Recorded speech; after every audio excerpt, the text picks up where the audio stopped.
joining me today are my co-hosts, Brother Dan and Jansen Lashley Haynes. I want to say thank you all for joining us today, and be sure to use the comment section liberally throughout the show as we are watching, and we're going to respond. But we have a very special show, and Jansen, you want to tell us what we're doing today? Yep.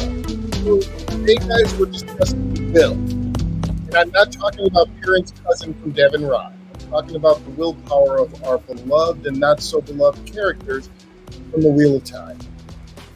And willpower, the ability to continue trying despite difficulties, the strength of will is one of the things that, helps our characters go, what makes them be the people that they are.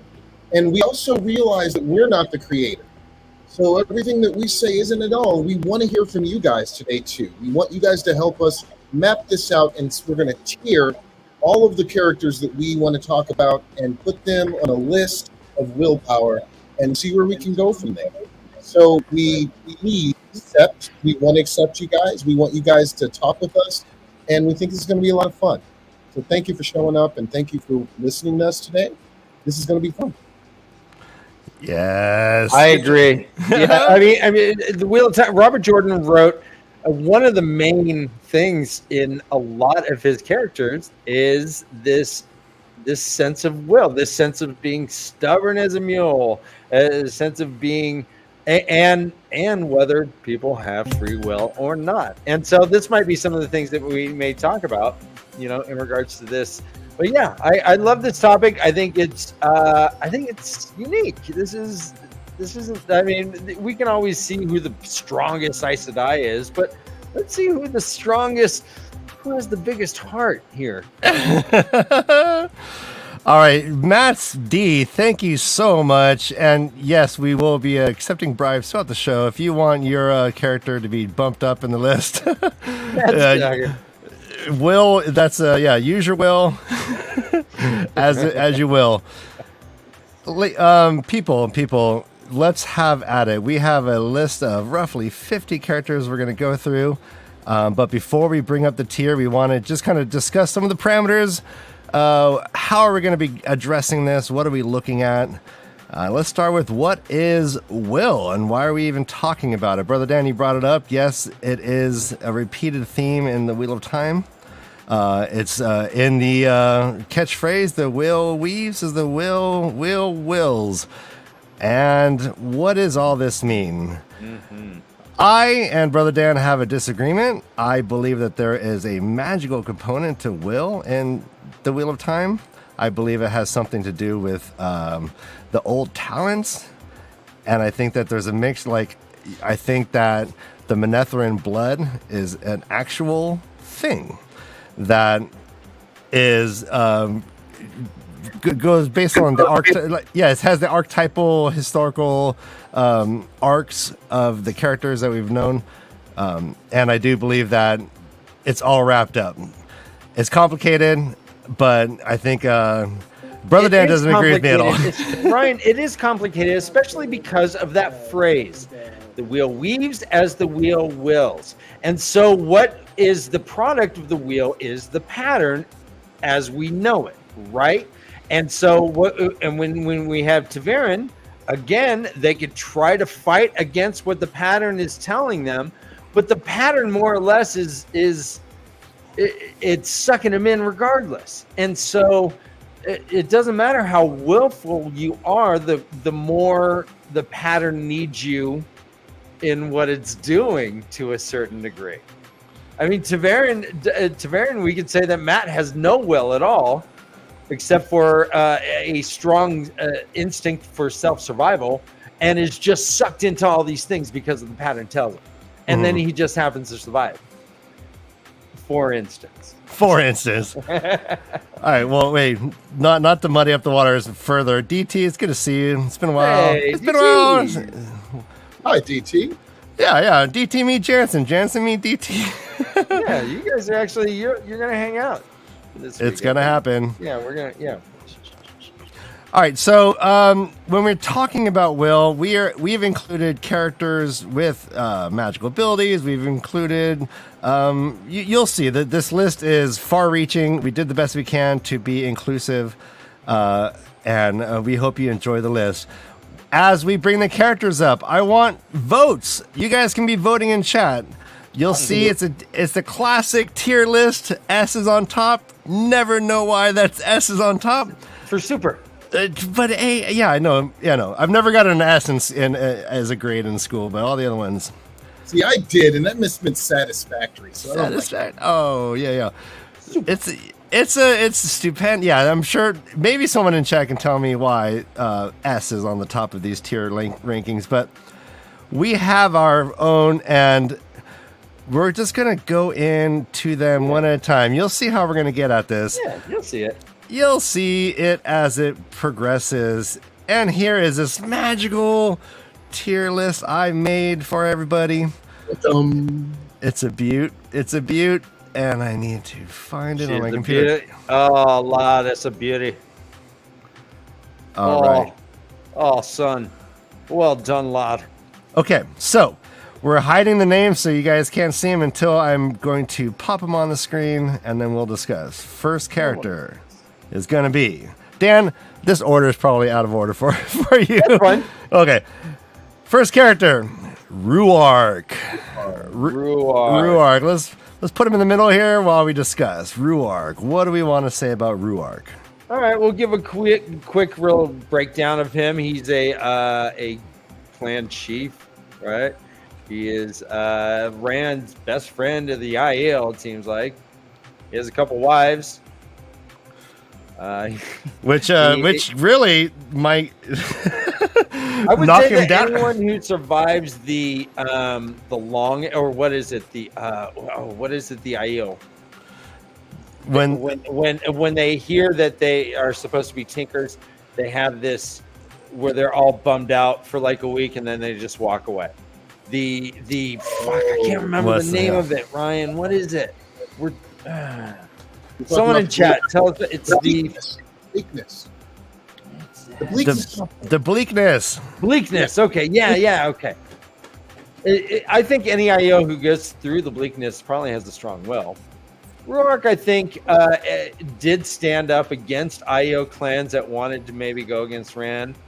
But when Rand said, hey, you can get the 5th, but don't take any of the stuff, Ruark was like, man, you shouldn't do that.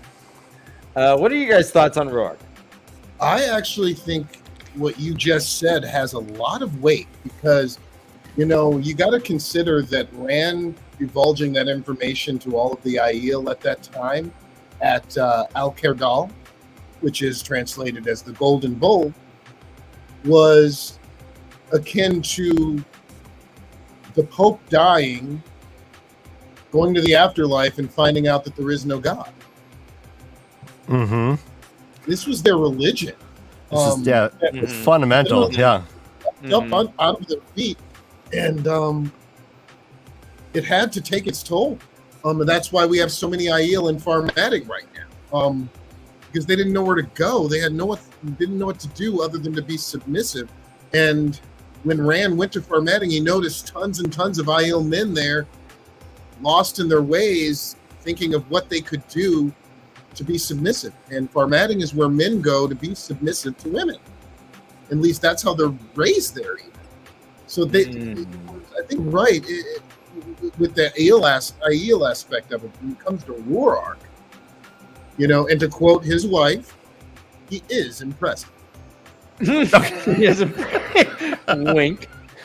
So, okay. Jansen, we do have Dark Ruark at the end. We do, but that wasn't his Ruark and Rudark. Yeah, Rudark. But Rudark was an effective Grendel. And we have to think that, he still died. He still died in battle. Mm-hmm. So, he still, even though he was dark, he still lived by the same rules that an Aiel would have lived by. He still had the same, because we saw that in his POV. Even when he changed, he was still Ruark, but Ruark was in love with Grendel. Yeah, and I mean that shouldn't necessarily be an indication of your will. Shouldn't. She is the queen of compulsion. Yeah, she is. All right, so I would say I would put Ruark probably in the A category right now. What are you guys thinking? Yeah, for him to, I mean, and it's also, it's interesting to think about culturally. Like, we have a whole culture built on like strength and stubbornness and very strict rule. Yeah. So, and he was able to rise out of the, rise above and gain great rank, right, as a clan chief. So, as a clan chief, remember, let's not forget that the force of will that you had to even become a clan chief was and I think this is a great point. I was trying to conceive of how I wanted to say it, and then Matt D just came out with it. Yeah, he has the ability to accept change, maybe better than any other IEL. And I was sorry. I wanted to sit there. I was almost arguing that I wanted to bring him down to like B because of that. He was just so. Once Rand took over, he's like, oh, all right. Ooh, those are dark words, Rand. But he brings change. Might as well start now. Yeah. Quote. Jeez, I'm okay with the B. I mean, I'll keep him an A, but he may get bumped. He's the first guy, so let's see. I'm okay with a B right now, but like you said from the beginning, he's a clan chief. His will. I'm thinking more A too now. I'm thinking A. All right. Yeah. And he was responsible for a lot of the other clans following Rand through the Jengai Pass. If it wasn't for Rourke, I think if Rourke had left, a lot of these motherfuckers would have left too. So I think he was, and that's a force of will in itself. Give him an A. And he also resisted Bear Lane pretty heavily, right? Well, he didn't resist Bear Lane.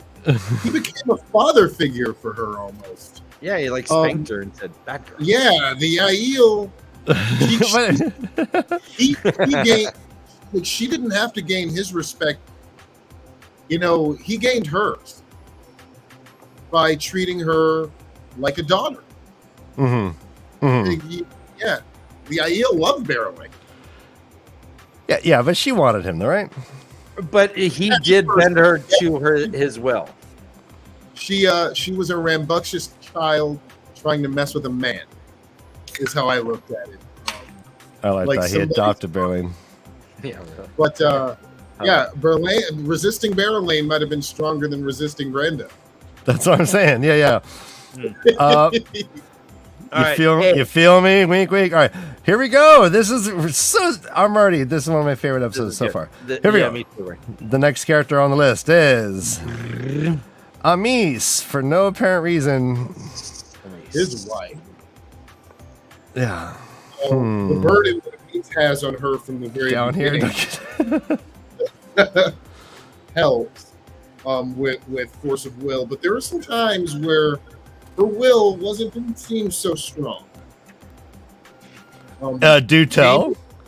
Anytime she had to deal with Soralea 1. Yes. Well, and again, that's like saying it's a tropical storm versus a hurricane. Yep, exactly. I mean, no one wins against Soralea. I think there's a difference between like willpower and anger.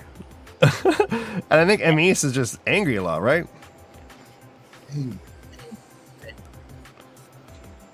Not necessarily. So Amos is a dream walker, right? She is part of teaching Egwene. She, I think she's not a bad teacher per se. I think Bear and Soralea are a little bit more aggressive, I think, in their punishments than Amos. Definitely. In my remembering. Yeah. No, I think you're right. But I think Amos, she is so much more of a shepherd than anything else. She's more of a guide for her people. And in truth, that's what most of the Aiel Wise Ones really were trying to be, were to help shepherd their people into the next stage where they would actually still be there. And still be relevant. And what was it they said? They needed, their main goal was to save a remnant of a remnant. Mm-hmm. Yeah. And so, if you think about it, her driving force was to at least save as many of her people as possible, which was a lot of the driving. Amos was a part of Dumai's Wells. Amos was a part of the last battle. Amos was, it says here in the companion, she suffered the birth pangs during the adoption ceremony of Avienda and Elaine. Yes, she did. I would put Amos above Ruark as of right now. I think a wise one, just based on gender, you can either be a maiden, you can be a wise one, or I don't know what else you can be if you're female and IEL. So the fact that she's a badass, a weaver, yeah, or a weaver. Avienda's sister was a weaver. Super Chicken. Remember how to embrace Sidar? And wise one. Oh, Super Chicken! Look at this.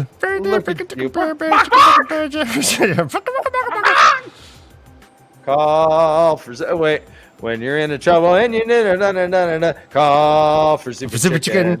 Hey, DT. Call for Super Chicken.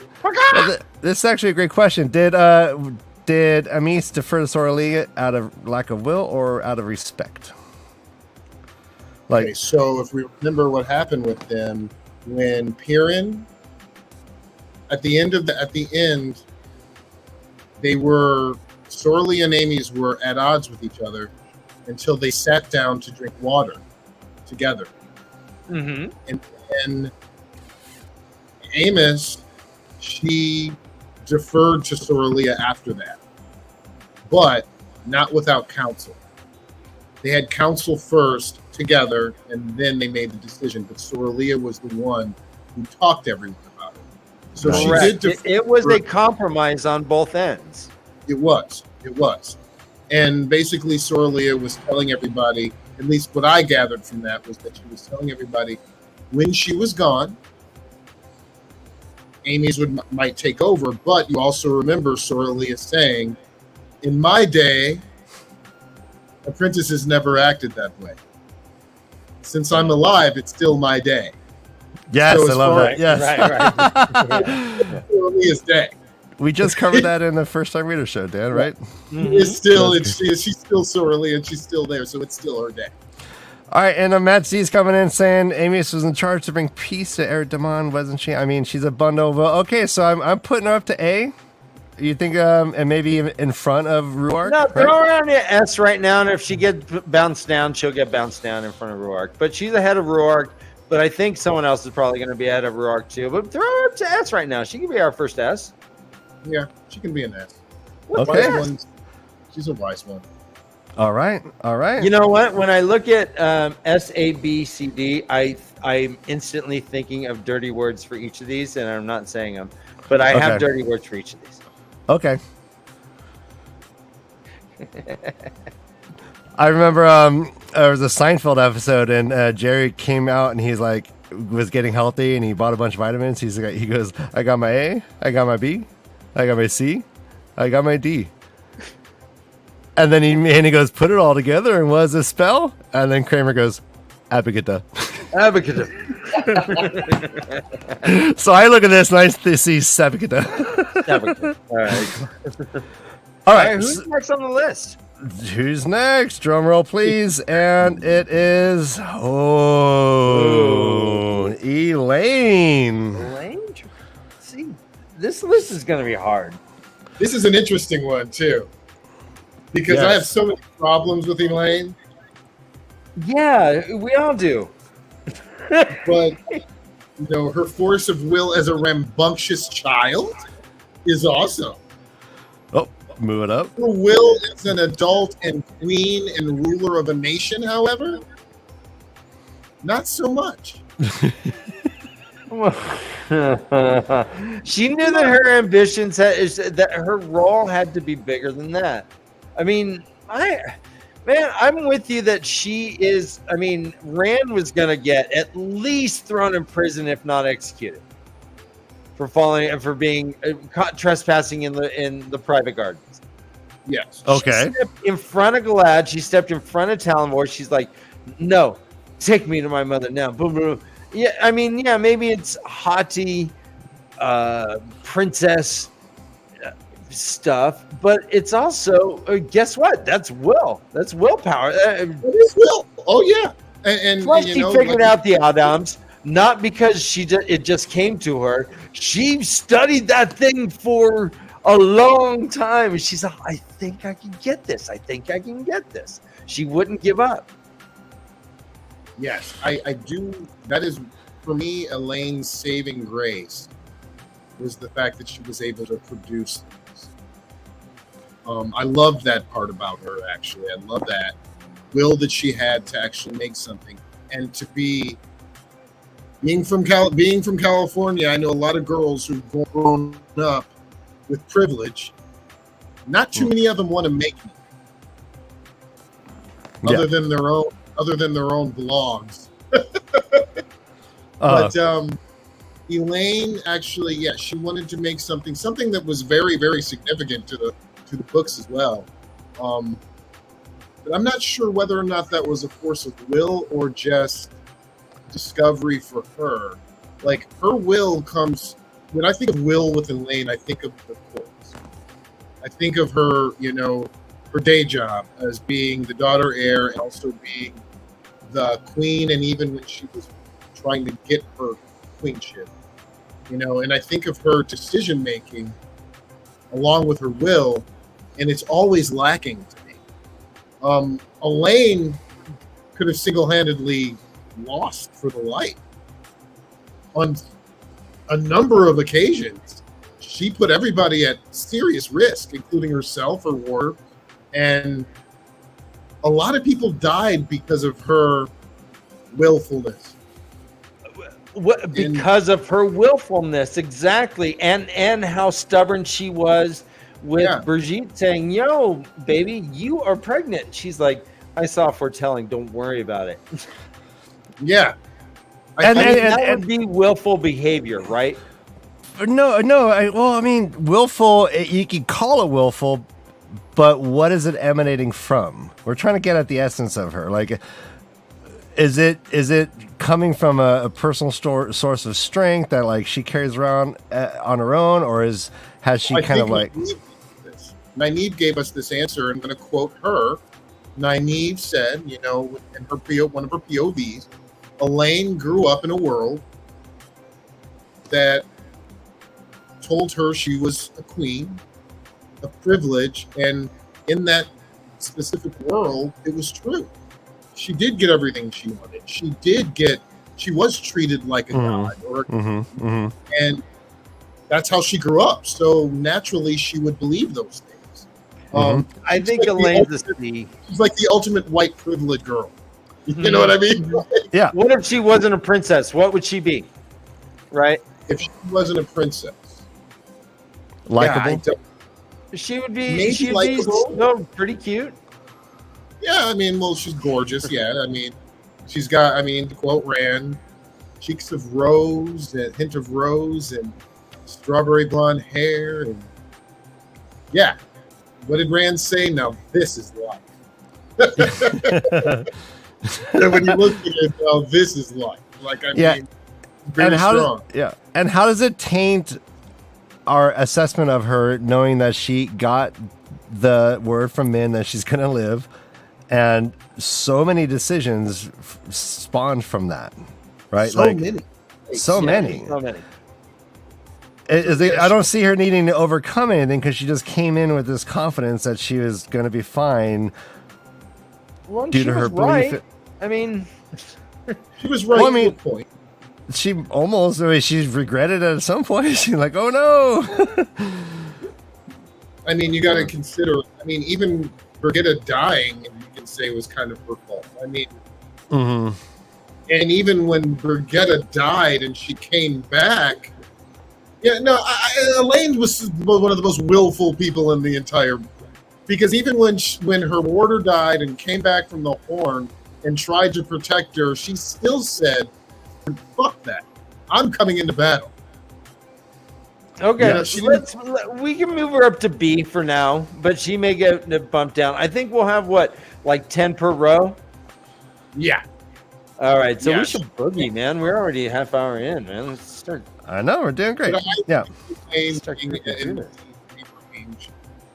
Teetering, but yeah. Tiering. Okay. I like these tiers so far. I mean, if I was to rank them, Amos, Rourke, Elaine. Yep, that checks out. Well, let's add this. Oh, Talonvor. Talonvor. I like Talonvor. I do too. Okay. It doesn't matter whether you like him. I like him Kinda too. does. As far as willpower, It kind I'm of not does. Sure. No, and this is I'm going to bring him just down there because that's where I'm sensing it. But yeah, what we discussed before, we forgot to bring up in the intro, is like how much are we going to take love into consideration when a man's or a woman's character is motivated almost primarily towards love? Does that knock them down? Is Talonvor knocked down because he seems to be so motivated by his love for the queen? Yes. Well, you can also say this though: before he loved the queen, he made an oath to her. Yes, he did. Yeah. So He cut his arm and did all right. He did. He's off. I love you. What do you mean? So, Do you see how clean I am, my dear Dobie? so what I like with Talonvor Raven more Velvet. so, I'd like to say that Talonvor had devotion, and devotion and love are two different things. You know, you can love some, but devotion to especially to your oaths and to what you believe in, is a very strong-willed thing to do. In consideration to like the things that he had to go through, as far as being a non-channeling man who had very little power as far as socially, as far as, you know, politically, as far as anything. He was Guardsman Lieutenant Talonvor. That's it. You know, so that's where he began. And, you know, his character arc came later on in the books where it was shown that he did love Morgay and that he was still trying. But when we got a really good example of Talonvor's devotion in Dragon Reborn, when Matt infiltrated Camelin and infiltrated the palace, and Talonvor found him. All Talonvor was trying to do was to figure out what was really wrong with Morgay. Something going on? Is she trying to tell me something? Who is Shiriam? Who is, like, what is going on? What does Shiriam's study mean? What does that? He was really trying to figure out. He knew something was wrong. You know, and him as being Guardsman Lieutenant who had given his pledge and his oath to Morgay, even when Matt Cawthon, under the guise of Tom Grinwell, said, who do you follow? Do you follow Gabriel or do you follow Morgay? And he said, I follow the queen. He said that. That was quoted from him.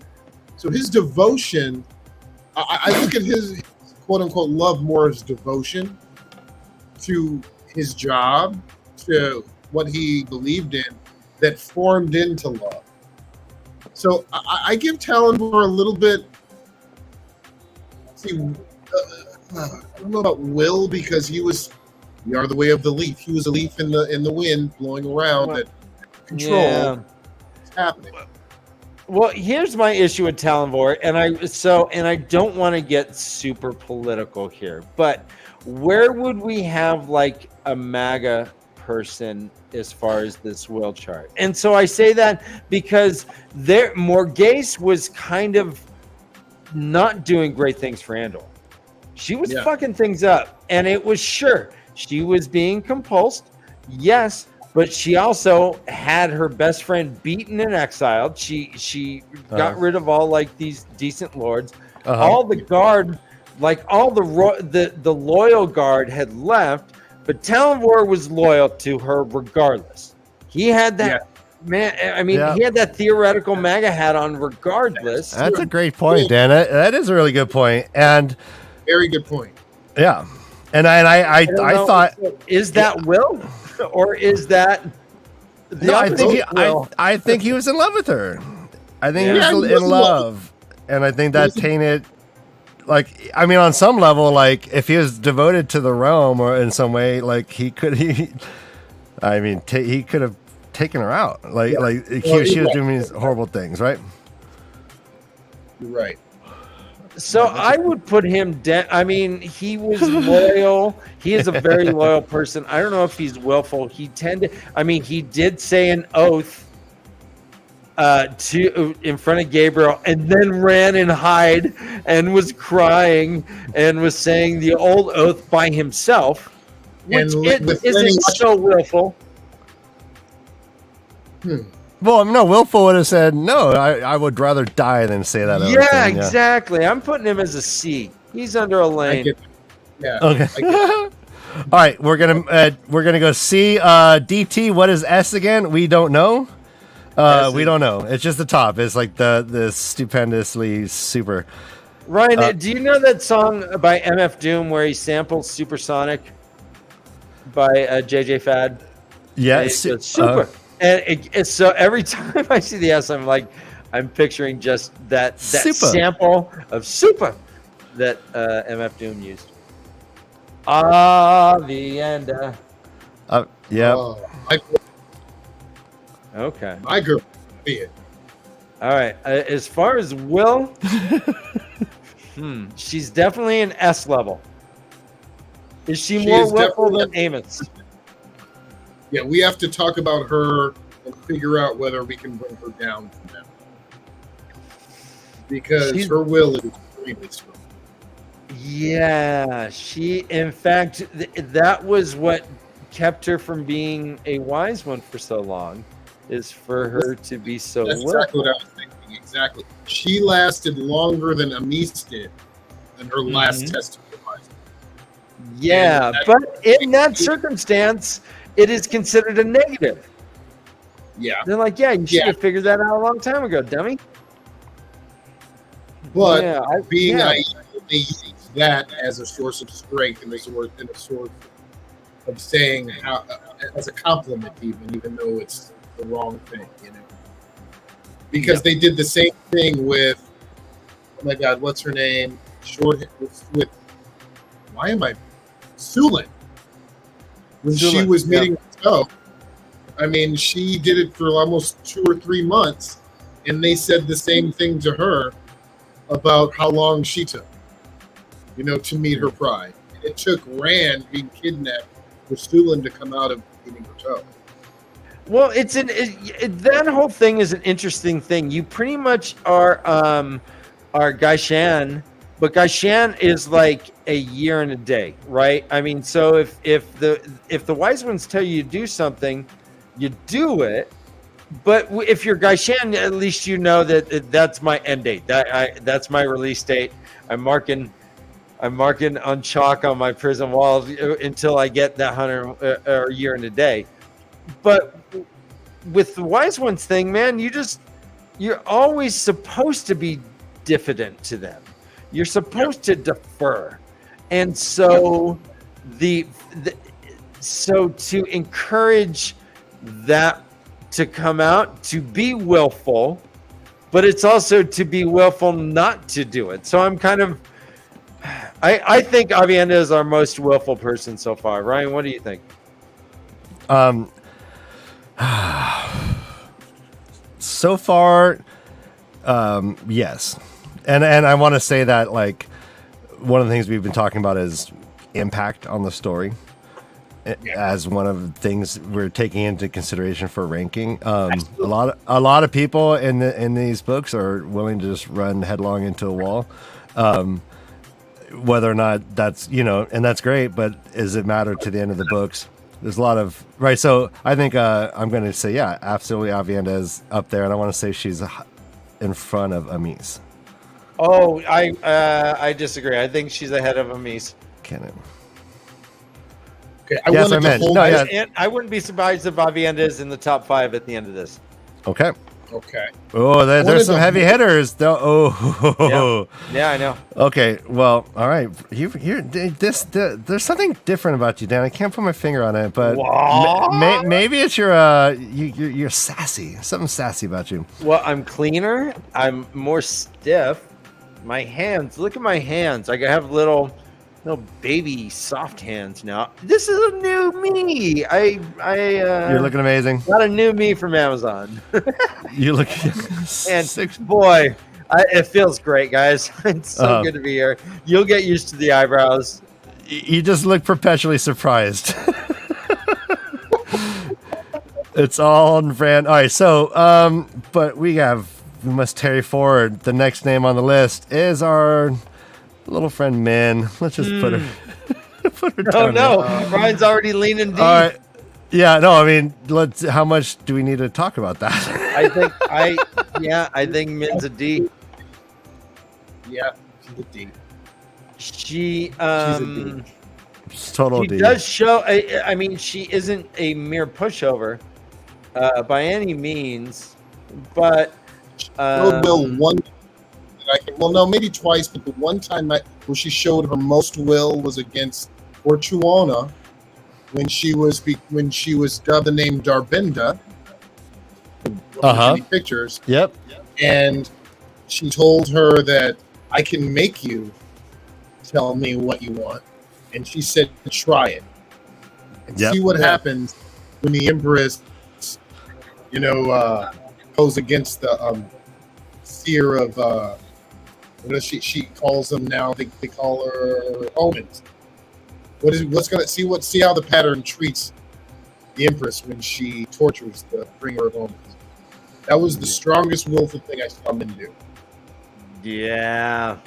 I mean, especially for someone who, her whole life she's been dealing with I can't control anything.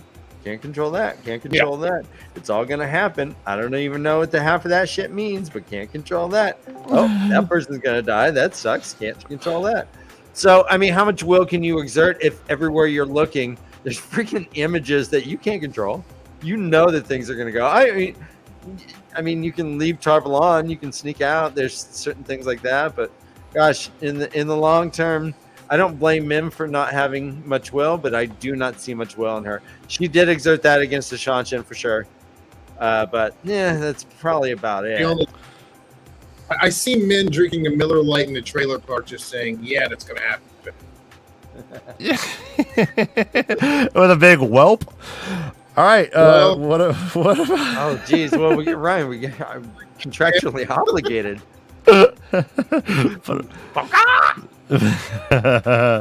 All right. Moving on. That was there's some are going to be faster than others. There's consensus will be found. Okay, Swan Sanche. All right, Swan. This has to start at S. Yeah. This is an S for sure. Nobody. In a time where go ahead. I'm sorry, Jansen. Nobody had more loss. Nobody fought harder, even in their worst state in the books than Swansea. The only thing that sustained her was willpower. She was in a situation where traditionally, anyone who had been gentled, and this was generally done, or not gentled, stilled, and this was generally done accidentally if someone burnt themselves out or something. Something happened. They touched the Tangreal, while thinking nasty thoughts or something. I don't know, whatever. And they burned themselves out. Then they realized that they had to be preoccupied with something. Otherwise, they were to have an early, sad death, kind of. I agree. And her preoccupation was essentially her will. She gave an oath to Gareth Bryan and was like, yeah, I'm going to keep it, but I still got to go. I'll be back. Don't worry. I'll wash your freaking clothes later. I got to go do shit. And she save the world. She went in front of her former, not even colleagues, her former daughters, humbled. And she was not humbled at all. She came in saying, you guys don't know shit, don't you? Hey, guess what? I found Sally Dara because I was the eyes and ears. Ha, ha, ha, ha. She's top notch. She's an S for sure. Yeah, absolutely. Yeah, we all agree S, but now let's battle out between the S's. Is she top?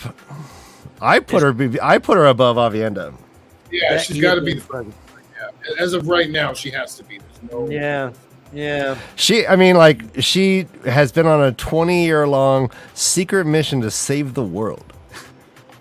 If at risk, knowing the risks and then suffering the illegal. consequences. Yeah, It like was I mean, illegal, by the way, Ryan.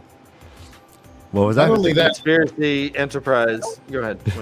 I don't like to urge the book and the show, but the show even did something to even enhance her willpower by having her have the worst parent in the world by sending a child on a boat, a paddle boat no less, Yeah. up the river 1,000 miles and just saying "fuck it, go." Here, Yeah. here's a sandwich. I put I'm not gonna go with you. 2 packs of fruit snacks in there. Go. Even though I'm a fisherman and I know the river, I'm not going to go with you. You're going alone. Like, you got to go alone. That's so funny. I Yeah. cast you off. All right. So yeah, I'm putting her on top, Yeah, tippy she's in top. top right now. Yeah. Fan favorite. All right, moving right along. All right, Gareth Bryan. Gareth Bryan, I would say, is higher than Ruark. Hmm. Wow. What are you thinking, I- Jansen? Gareth Brent, as far as willpower, I mean, his willpower is in his sense of duty to its own. And that's even in the text from Swan's point of view. So I don't know how much willpower he has because every act he's ever done, with the exception of following Swan, was at the orders of someone else. He And even gathered and led the army against the Tarvalon and the White Tower. At the order of the Ice Yeah. Sky. Yeah, but he did it. You know, and he Okay. even says this to guys in, I follow orders. That's Okay. what Alan asked him. So what are you going to do if they fight? You know they can't. The tower, they can't fight. There can't be a fight between Ice and Sky. And he said, Gowan, I'm going to do what I have always done. Follow my oaths. That was a quote from Gareth Brent. So I don't know how much his will had to do with other than following his oaths, because he was basically a guy who followed orders. And All right, so- put him in front of Elaine. He wasn't born into his position. He earned it. He's a great general because he earned it. Yeah, Put him in front of Elaine. What do you think? across the land alone is a tier. Kind of. I agree with that to a point. but that's the whole love thing. Also, there's the whole like, oh, what is that?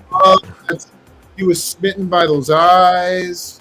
I have to believe that he heard the voice too, and that had some familiarity with his brain, and was like, "Oh, that sounds like the voice that ordered me to do some shit I didn't like to do before, and made me look humiliated me in front of the entire Camelin court in the Aes Sedai." And I think that him And he's been turned on by that memory for the rest of his life. He made his eyebrows Like, kind of weird. what a woman! he was Morghase's lover, so he has a tendency to fall for the people who are telling him what to do. Can we say that And, Ruark was Rand's Gareth Bryn? I mean, can we just put him like next to Ruark right now? See, I don't think Ruark was Rand's Gareth Bryn. Well, he was his Gareth Bryn for the Hill Nation. Yeah, But, that's what I mean. He was his great general. He was his advisor. He was the, I imagine in my head they both kind of had both Michael Kramer. Well, Rand. Had that kind of grandfatherly voice. Yeah. I've actually met him too, and he's awesome too. Yeah, we did too. He's great. So great. Weird team. Redding Kramer. All right, so I are would we put him C or next to D? Ruark, man. Oh What? no, I'd put him next to Ruark. All right. Yeah. I think he's higher than Elaine. Yeah. See, I have a problem with him being in an A. All right, Because put him in C then. decision he made, every big decision he made was made in How about- order, How Is about that better? with the exception Yeah. of 2. Yeah, I think that's right. All right. That looks good to me. Okay. All right. Next name.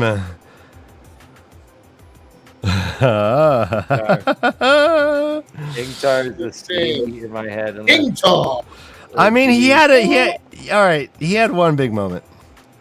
He had one big moment. He, yeah. I feel like I'm insulting him putting him down with men, but like, I don't know. Okay, no, it was he did do so. I mean, he had his moment. Let's. He had his moment, Our, but he was our moment with Min is her talking back to. He died clean, but even that is selfish. He did it all by himself. That's, I mean, Yeah, see, I think Ingtar needs to go down only because of one. Well, not a few things, but Ingtar was easily manipulated. He was in the. I mean, we saw Ingtar. People think we saw people. A lot of people who, if you read the book more than once, you realize that we saw Ingtar in the prologue. Yep. Of, the Great Hunt. Yep. And he was supposed to be hunting, but he was at that meeting. The Dark Friends were Boars, aka Jock and Carradine, and Yandrin, and a couple of other people were at that Balsman brought them to. And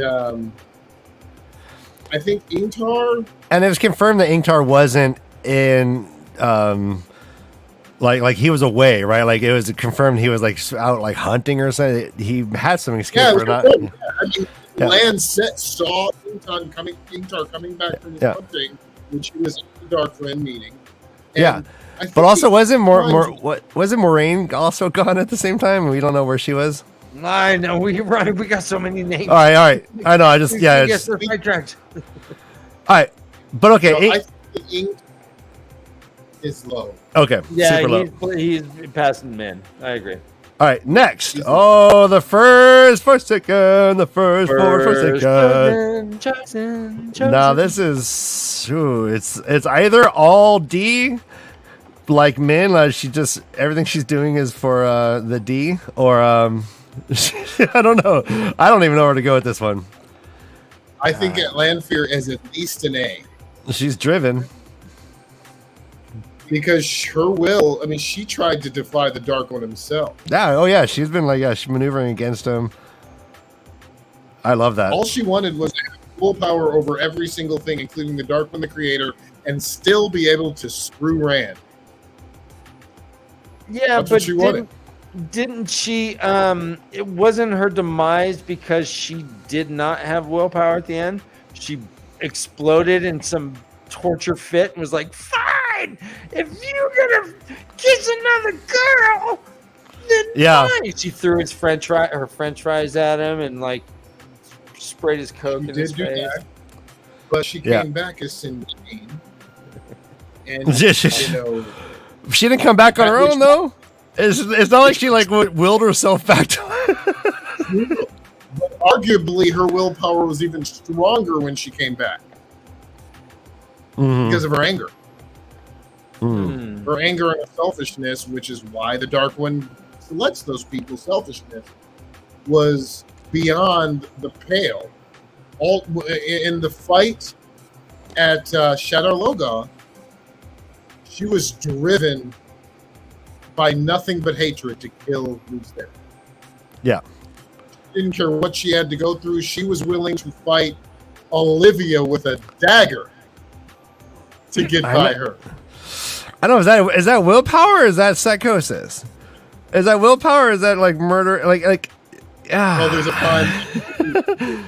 Yeah, I mean, I think when she, because what did Grendel say about psychosis? That might make somebody stronger because they're willing to do stuff that other normal people aren't willing to do. I know, but you're not exhibiting your will though. So, it's something else is happening. We're talking about will. And we should probably define our term. So when I think of will, I think of it as someone who is in a disadvantaged position still thriving. I Yeah, see with- Lanfear as that's- someone who would just bolt or would not allow herself to be in a disadvantaged Go with position. those parameters. You're absolutely right. Because she's also kind of stupid. Yes. I Yeah, mean, yeah. As dumb people go, as dumb 3,000 people go, years, and- she should have read some books. Yeah, she's kind of stupid. She, All right, well, she- The Iraq. her will and such. later her up. So, yeah, where are you're we right. thinking Yeah, about? Are we sticking with A or are we going down to B?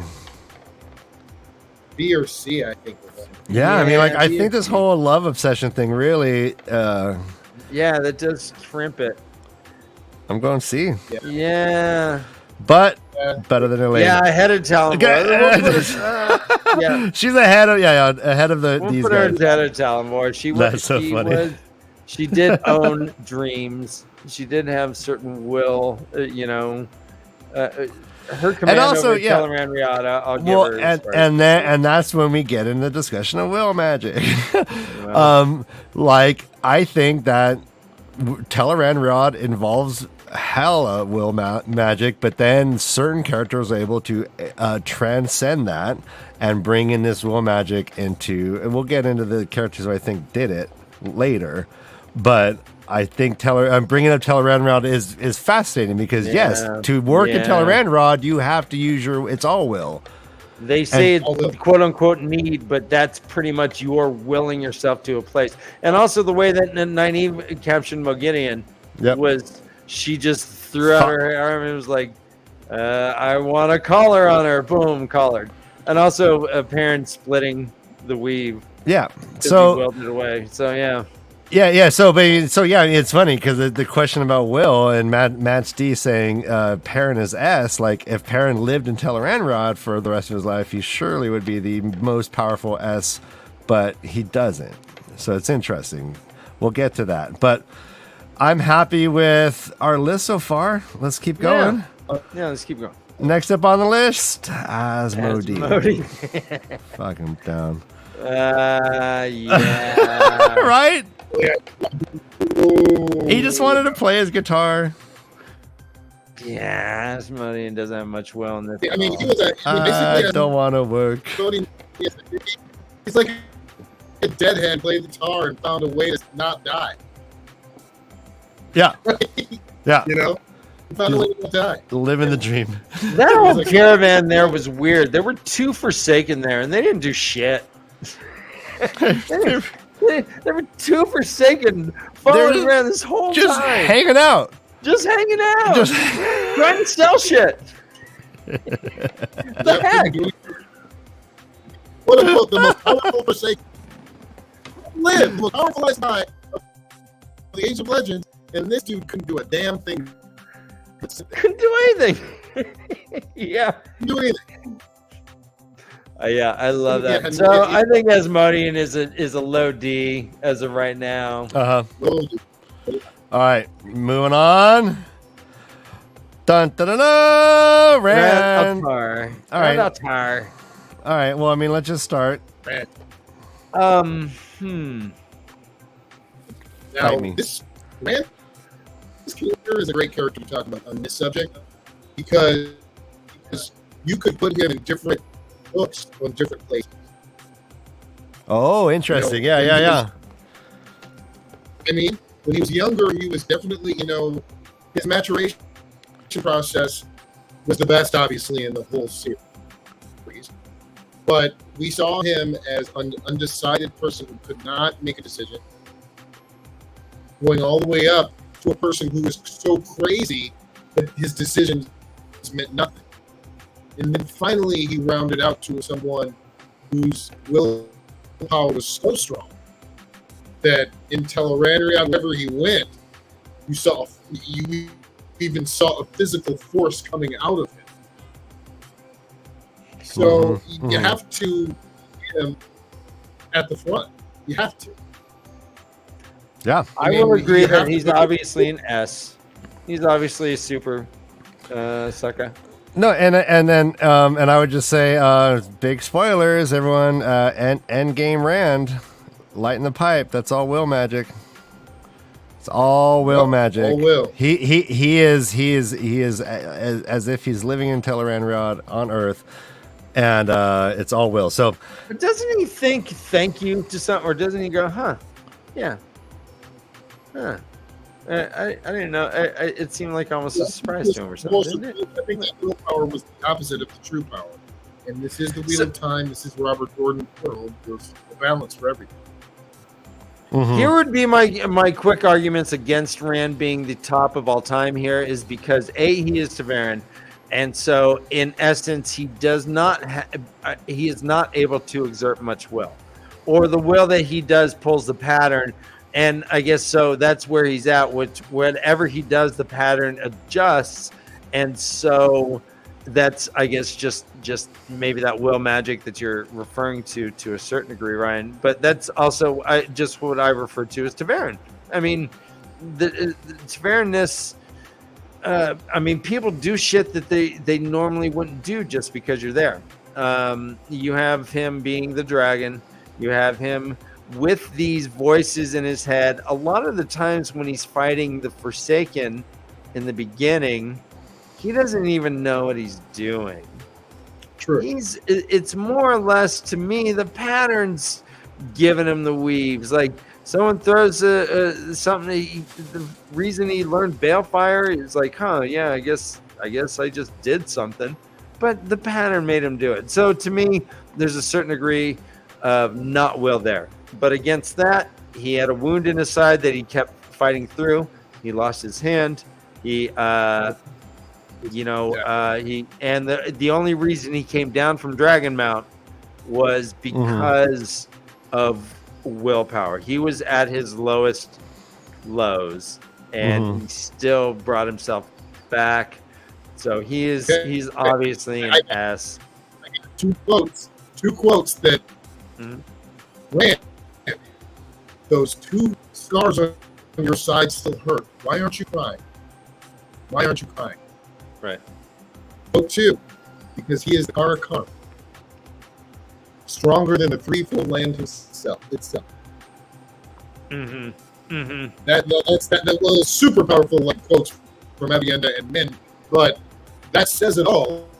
Like, this guy was going through the majority of the series in pain that would have us all in the hospital.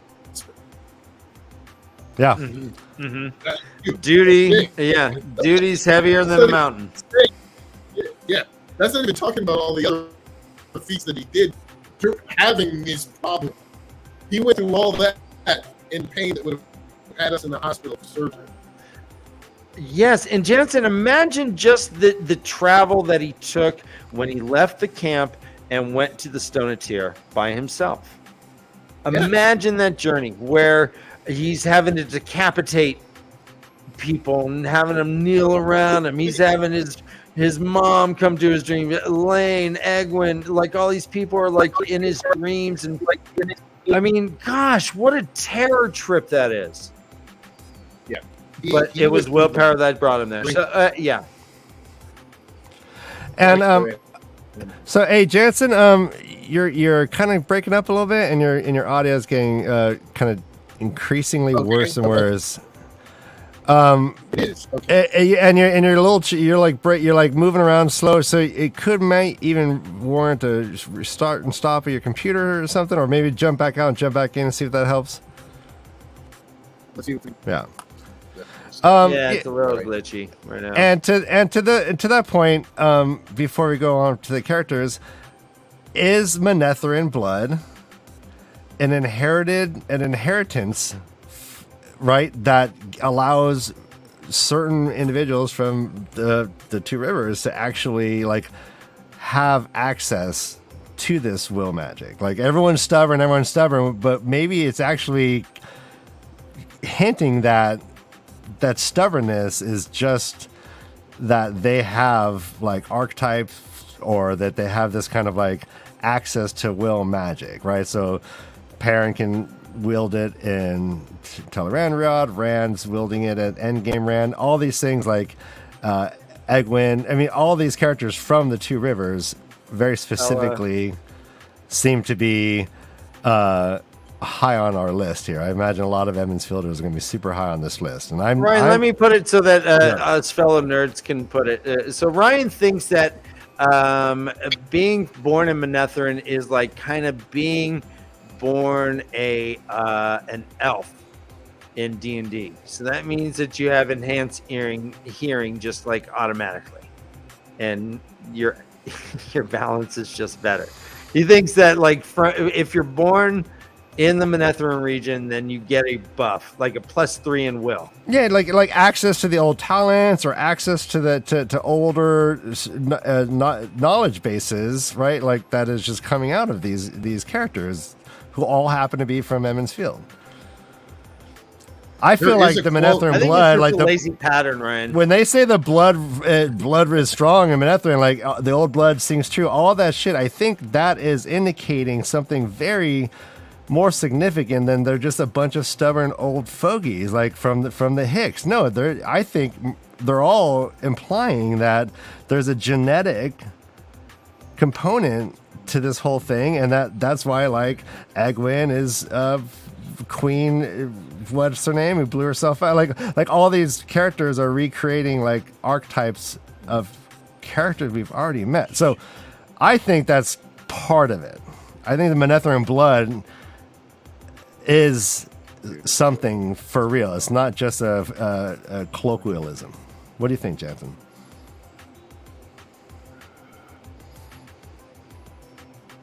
We lost Jan. Oh, he's still working on it. All right. Yeah. Yeah. So, well, if Two Rivers stubbornness plays into it, it's a learned trait. And Rand, good point. That's a very good point, Skeeter. Good point. And I mean, as far as like the Manetheren blood, I think that Matt is a bit special. So Matt is speaking old tongue before he even touches the dagger and before he even goes to the doorway. But he's the only one, Ryan. It's not like we have Will Alcine doing it, or it's not like we have like Perrin like growling old tongue or anything. They were all born in the Two Rivers. I think Matt's just a special. That was just his special Taverness, that he was going to be this this general anyway kind of thing, and that it was a glitch. If you can say. Jansen, can you hear us? Yes, I can. And I have, All there right. is a quote from The Shadow Rising that gives this, weight. So, when you're in the Two Rivers, it's not just Emmons Field, it's all of the Two Rivers that the blood is still strong and, the blood sings. It's because she said when her and Alana went to the Two Rivers to look for prospective novices. Yes. When we're in, Terran Ferry, they said the blood was too weak and it was thinned out because of intermarriage breeding. Gross. Yeah, that's just gross. Gross. So what do you think? So like, do you think I'm onto something? So when they're talking about the old blood sings and all this, like my postulation is that it gives people from the Two Rivers, like access to will magic, like, right? Like, or access to older talents. Because the argument can be made that all of the Borderlanders also have the same stubbornness and the same ethic to work for, what is going on with my shit? Yeah, I don't know, buddy. All right. It's yeah. Just do what you can. Yeah, sometimes just. I mean, we have several cultures themselves that exhibit stubborn natures. We have the IO, we have the Borderlands, we have the Two Rivers, and these, for the most part, are cultural. And then we have cultures that are more kind of pleasure-seeking, like people tanning in Tanchico. We have felines frisking, and yeah, we have all kinds of like other things going on where the stubbornness isn't. Like Kyrian it's kind of more based on game of houses and this intrigue stuff. But the IO just right across the way, that Giotto is as stubborn as you can get. So to me, it seems more cultural. They're conservative by nature in the Two Rivers, and I think that the Terran Fairy folk are just a bit more progressive, and they are saying, "Oh, those crazy Terran Fairy folk, you can't trust them with anything." Pretty soon they're going to have women vote.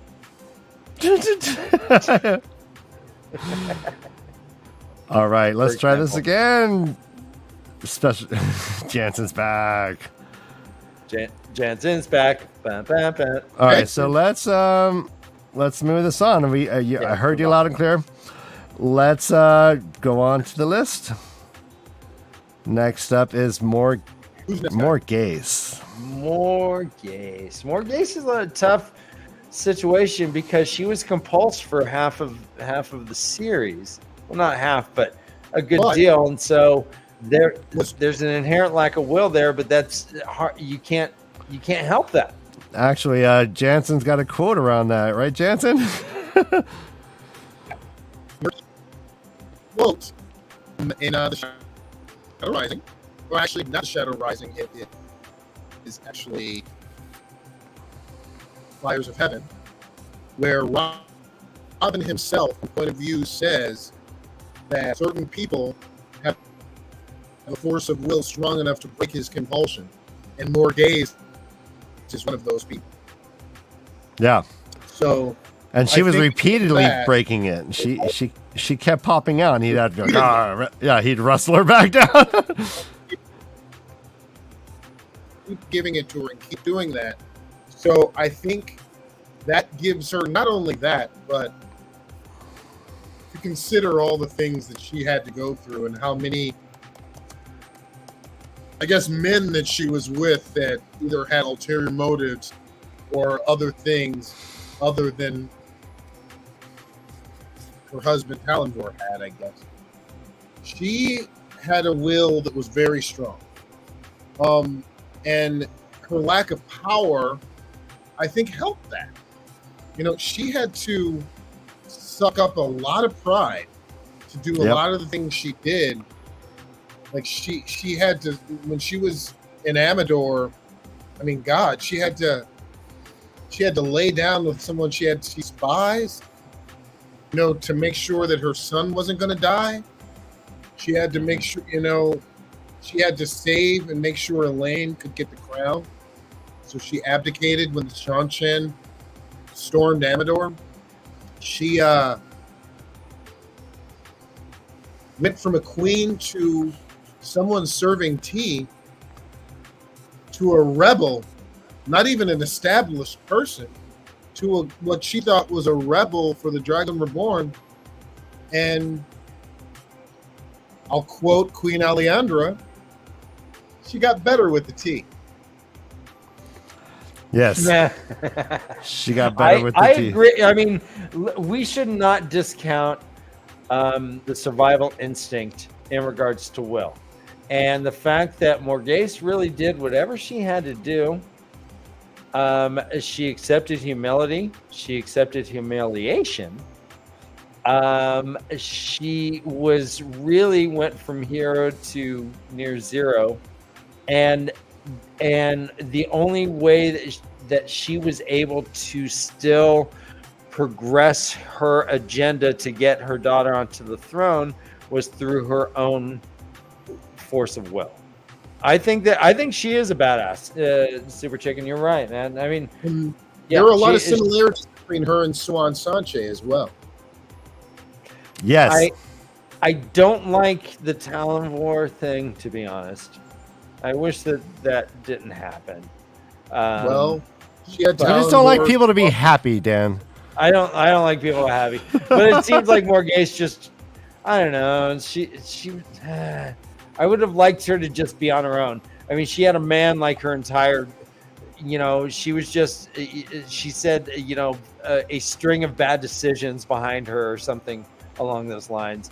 And I would have liked her to just be like, you know what? I'm a golden girl now. I'm B. Arthur. I'm hanging out with Betty White and Lenny. All right, but how do you feel about the grade, though? A? Are we all feeling good about A? I'd give it an A, yeah. I give Morghese an A. Okay. A is I agree, and this is great. Move right along. Glad. All right. Hola. All right. Glad's got to be an A. He's got to be. Or He's not an or A. a He's high got to B. be. The reason he's not an S is because Galad made some mistakes because his will got in the way of him finding the actual truth. But that being said, I don't believe that anybody else stood up for what he believed in more than Galad. Right. All right, Ryan, drop Amos. Amos is now an A, I think. Amos ain't going to survive the S class. Put her in front of Ruark. Yeah. Put Galad up there, I think. So Galad may even have more than Avienda. I mean, he went against the Lord Captain Commander. Against everybody. Balda. Anything that he did, and even everyone who despised him or didn't like them. It's funny because this is an actual true. If you look in the text, everyone who didn't like Galad still had something good to say about him. Because Everyone, including him and Valda. Because he's handsome. Oh, No. well, yeah. That's I mean, hey, I mean, we can't discount the fact that he's so damn hot. Come on. I mean, Yeah. Brad Pitt, I don't know if he's a good actor. He's just I just can't stop watching him. and I heard he has a big will. Does it? Galad has a big will? Yeah, sure He's a done hog? well. Everything is. he's packing a big will. All right, He's got a hog of a will. I'm happy at that. I'm not happy with him and all that, but I mean, I'm happy that choice. I think he's fitting right there, snug between two powerhouses. Yeah, I'm even wondering if he's in front of Swan or not, but we can address that. But they're kind of similar in my head. Interesting. Okay, next up, Gawain. All right, so Gawain to me is ahead of Amos.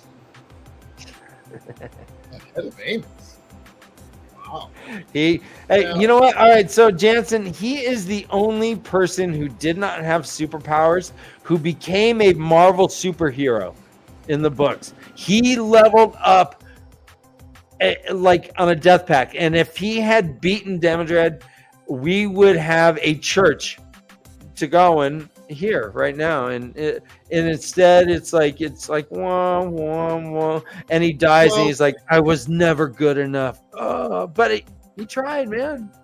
See, I think he was more of a DC superhero and put on a Green Lantern ring and became kind of powerful. But what I think when I think about you just got nerd slapped there. Yeah, I got nerd slapped, but you got totally nerd slapped. Yeah, no, I'll take it. I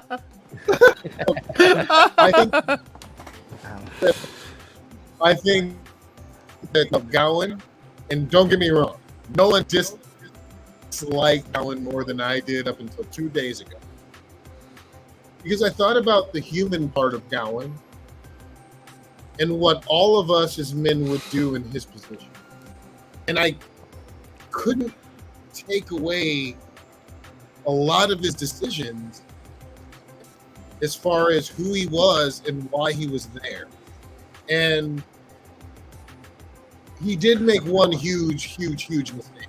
And that was the fact that he was Egwene's warder, and he knew if he died, then she would be hurt. And you have to think that from the beginning as a warder. Even though you're trying to protect your Aes Sedai, he wasn't doing that. He wanted to go and save the day, which was a mistake. And that's why I can't put him as high. But as far as willpower, for what he believed in, he did lead the younglings. His leadership is different. Yeah, go on. Yeah. All right. The only thing he believed in was his love for Egwene. His leadership was lacking because even though he was a great fighter, all of his followers questioned him all the time. They gave him these weird looks like, that's not what we're fighting for, Gawain. You keep questioning what we're fighting for, so... Yeah, I'm fine with him being a C. Yeah, I got to put Gawain as a C. Oh, okay. Is he behind Elaine? Elaine has more willpower than Gawain. Well, they were from the same ilk and raised by the same woman. I know. Yeah. You know, All right. you know. They call their mom Mrs. Trickhand. Oh Yeah, man, exactly. that's so funny. All right, mother. All right, Next. next. Oh, say, can Here it you is. see? All right, Perrin. Has to go behind Rand, I believe. His entire Yeah. character arc is real. But You know what? the love piece though. I would almost put it. No, Ryan. I would almost put him. Shit. As far as willpower, he became king of Tel'aran'rhiod. He tied knots for every day that he was on this mission, and we could say it's love or whatnot, but no, he was doing what he thought was right. I'm almost tempted to put him in front of Rand. You Oh, are no. what? But no, I can't. What? But I can see the argument. But the very fact that Tel'aran'rhiod itself is all will, Yep. and he literally could pimp slap Egwene if he wanted to, and did very It's just the quickly. weave. Yeah, but that's all It's just Tel'aran'rhiod. Well, That's like you can't live there. that's will. But his willpower was so strong that he gained a power that someone else needed the Dark One to bestow on them. Well, Jensen, let's talk about Perrin when he was rallying people to the Two Rivers defense. Yeah. It was a force of will that was demonstrated where Varen was like, these people would not have come if I had asked, but True. you showed up and they listened. But you're kind of contradicting yourself, Dan, because you're also bringing up Tavern-ness as like he could just be walking through and people are following him like the Pied Piper. If we're gonna Yes. have it one way, we gotta have it both ways, right? No, Hey. 4 chapters. 4 chapters before that. What was it? The chapter's name is Behind an Oak. Beyond an Oak. Beyond an Oak. Uh huh. What page? What page? still What verse? Yeah, he was still strong enough to defy the Aes Sedai and still say, why are you here? Why are you doing this? What is the problem? And he went against Mistress Alvir. He went against Fael herself and said, no, screw you. I want to know why they're here. He went against every single person in the Two Rivers was in awe of an Aes Sedai or scared to death of them. And except for Perrin. Now, that might be because of his familiarity with the Aes Sedai, but he still came back strong saying, no, this is my land, my home. I don't care if you're here. I want to know why. I And have a lot Perrin of number 1 right now. I have him past Rand. I have him in 1 or 2. Ryan, I guess you're the deciding factor. Wow, that's a nice quote, Matt Stagger. Yeah. Did go home against the will of the pattern, and that is in text. That is true. Everything was keeping him there, just like it kept Matt there in Tyr to follow Rand.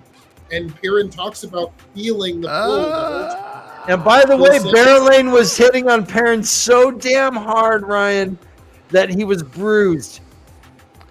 Yeah, but she didn't sniff his groin. She may have. If she walked up and sniffed his butt like a dog, I think that would have worked. God, all right. Maybe this should be our first real poll. Is Perrin ahead of Rand? I think you're right. Well, I mean, I did have a real poll going on, and let me end that real poll. We can't hear you right now, Jansen. Can you hear me now? Yes. Oh, now we can. Yes. Okay. And your video is better. Your video and sound is better. So whatever happened, it did fix itself. I told my kids to all of their devices. They were crypto mining, getting all them Bitcoin, all the internet. My son was on like 3 at once. I'm like, dude. Yeah, that's like having every faucet on at once. Your water pressure ain't gonna be that great. Wow. So yeah, we'll put the poll up. Should Perrin be ahead of Rand in the category S? Does he have more will? Yeah. I'm saying yes. We'll let people vote as soon as we get it up, but yeah. It's up. It's up. It's up. Well done, Ryan. Who should be top of list so far, Perrin or Rand? Yes. And let's let that simmer, and we'll move on to the next. We'll move top. on. Yeah, let's move on. Let's just bring in the third Tavern, Matt. Matt. I mean, if you want to talk about someone who's driven by his own desires, he's a ball of id. He's a walking ball of id. However, he does no, but like he follows the pattern like a dog. He just doesn't know it or accept it. No, I hear you. Yeah. But how's that? So what does that do to your argument about Matt's willpower? Does that make him more or less? I don't think Matt has very much willpower at all. I think it makes him less because they mention over and over again that if you fight the pattern, the will of the pattern, it's going to throw you in no matter how it thinks you should, and you're going to be in a whirlwind. And Matt was in a whirlwind the entire time. Yep. He was in a whirlwind the entire time. He got to make his own decisions, but he had to make decisions on the fact that he was in a whirlwind. And he never expected. Yeah, on Fires of Heaven, Matt decides to go with Rand, and Rand thinks, I'm glad that he is traveling with the wheel because the pattern would have snapped him back anyways. So, even men show more willpower to Matt's wife than Matt did. So yeah, I believe that. Yeah. Matt married against his will. It happened without his knowledge for the most part. A lot of Matt's things are more instinct and reactionary than him planning and doing, even though he is a great general. So I would maybe put him in the B, maybe. Yeah, I'm saying C for Matt. I'm straight giving the big D. You're giving him the big D, Ryan? You're really? Yeah. I mean, it's C or D, I think. Yeah. And don't get me wrong, this has nothing to do. That's one of my favorite characters. I know, yeah, he's super complicated, but he has no willpower. I'm no bloody hero. He just reacts. Yeah, like he's not like all he wants to do is gamble and hang out in taverns and pinch bottoms, and he can't do it ever. And then he gets married to the one woman who will never let him do it ever again. Well, and he has no agenda like the other people on the top did. However, not being how Matt was at the last battle. He ran armies, plural. He's good at that. I would say he can't be last in line. Did he want to be? No, but did he want to be there though? Well, no, he was strategizing. He was the one that had the waygates going from above, so they were dropping down. Like I know he's super skillful. These are all like skill and battle, leadership qualities. All right, put him before Talonvor. Yeah, I put him before Talonvor, but as far as will, there is I just figured it out. There is a quote about Will with Matt. Yep. Okay. That was putting him up against Elaine through Egwene's point of view, and she says, I quote, I'll bet on Matt anytime against that tussle. He said, because when Elaine said that she was going to take him to Evodar to make a proper person out of him to be helpful for Rand, Egwene said to herself, I'll bet on Matt anytime in that contest. All right. So Matt's ahead of Elaine and ahead of Gawain, ahead of Talvor. I'm okay with that. Yep, I'm okay with that. Yep. All right. It seems like consensus is chat wants him higher. And they're giving. I'm seeing some B's. I see an A. Would be an S if he would talk about slavery to his wife. Okay, these are good points. All right. Consensus. Look at him with Thailand. We're building consensus. He was not. I don't know if he was exhibiting any will there. I don't think he did. All right, put him at B. Yeah. Well, all right. but, there's no way Perrin would have done that. no. Anyway. Good point. Good point. All right. Wow. Okay, we're doing great. What is the poll result, Ryan? How many votes do we have? Let's find out.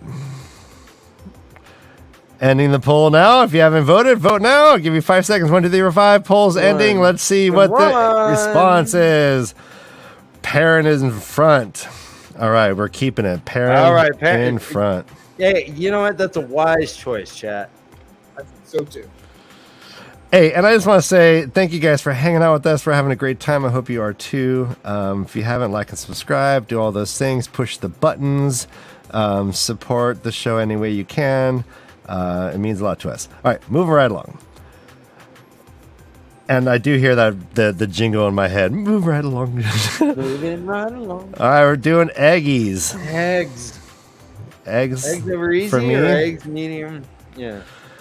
I think Egwin clearly is an S for me. Egwin I would put above Avienda because she exhibited more Giotto than Avienda did and was not raised within it. She did. Uh-huh. Yeah. She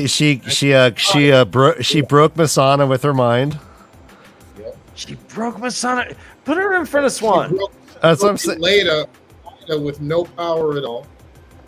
Yeah, she broke her as a rebel who refused to not be considered an Amerlin.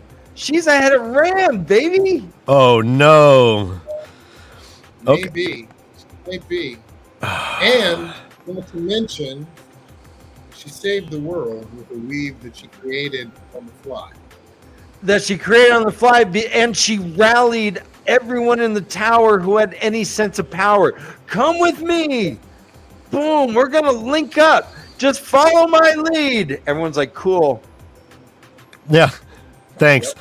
Yep. She might be ahead of Perrin, guys. Is Egwin number 1? No.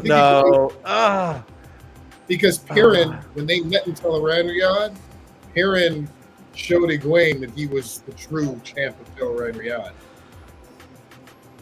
And dismissed her very easily, actually. Yeah, I know, but that's the Tel'aran'rhiod thing is just it's that should be that's like aspect, that's like saying like I'm only effective when I'm sleeping. Right. Like, yeah, hey, watch me. Hey, I work at Safeway during the day. I'm a bagger, but when I'm sleeping, baby, watch me. Consider Moradin /Ishmael /Alon /Balzaman.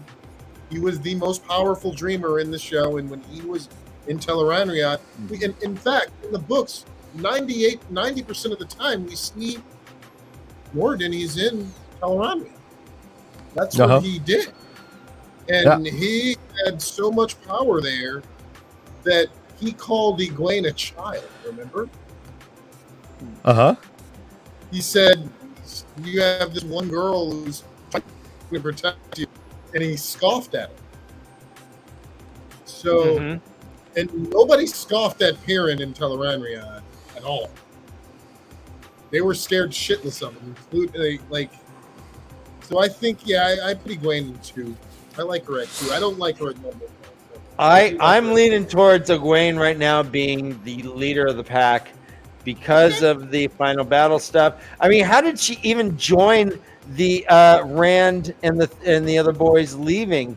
It was through her will. She's like, there's no way you're going on an adventure without me. And Moraine's like, well, I guess we're coming. Yeah, she's hard to say no to. Okay.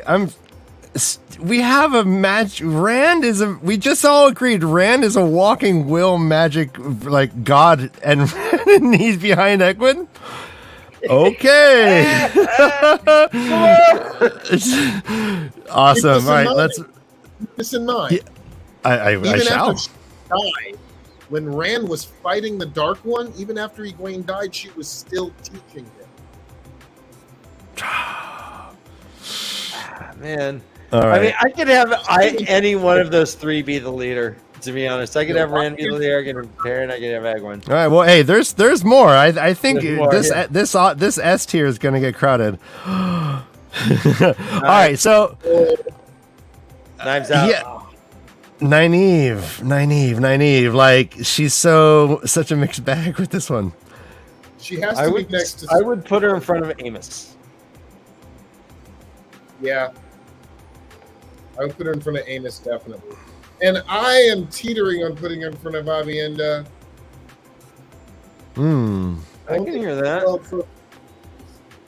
Avienda Should we started drop before Avienda that. to tier A, Ryan, behind Nynaeve?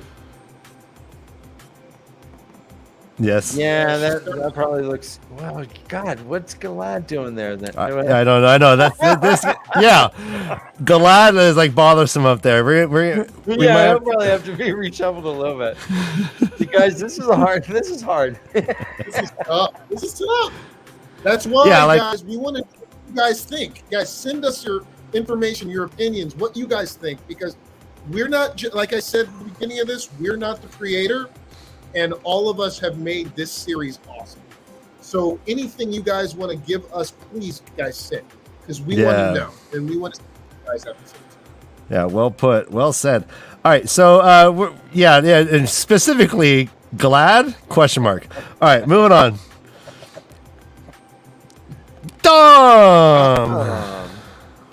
Tom's another mixed bag. I think he's got like chemical dependencies issues like Matt.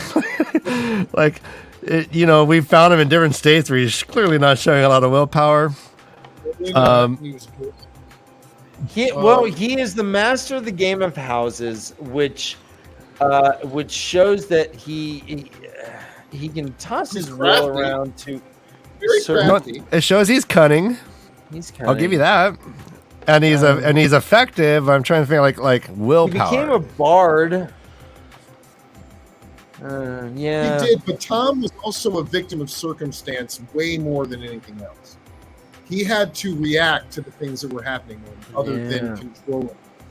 Uh-huh. And as far as force of will, the only will that I saw Tom had was his will to save his love. What? So Which I one? would definitely put or Moraine.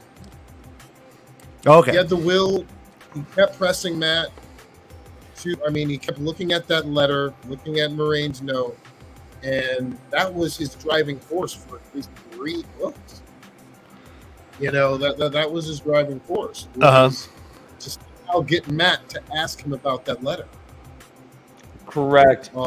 And he also he did train Rand how to juggle and play the harp a bit or play the pipe. That's got to be kind of, that's got to be frustrating. It's got to take some will to suddenly he's able to juggle 4 balls or something. That's badass. He also trained Rand in the game of houses and tier first. Yeah. I think a solid B. Is he in front of Matt? No, he's behind Matt because Matt did find his way a couple of. Hey, Jansen, just soak in the glory. Get used to this. The praise is you and I both.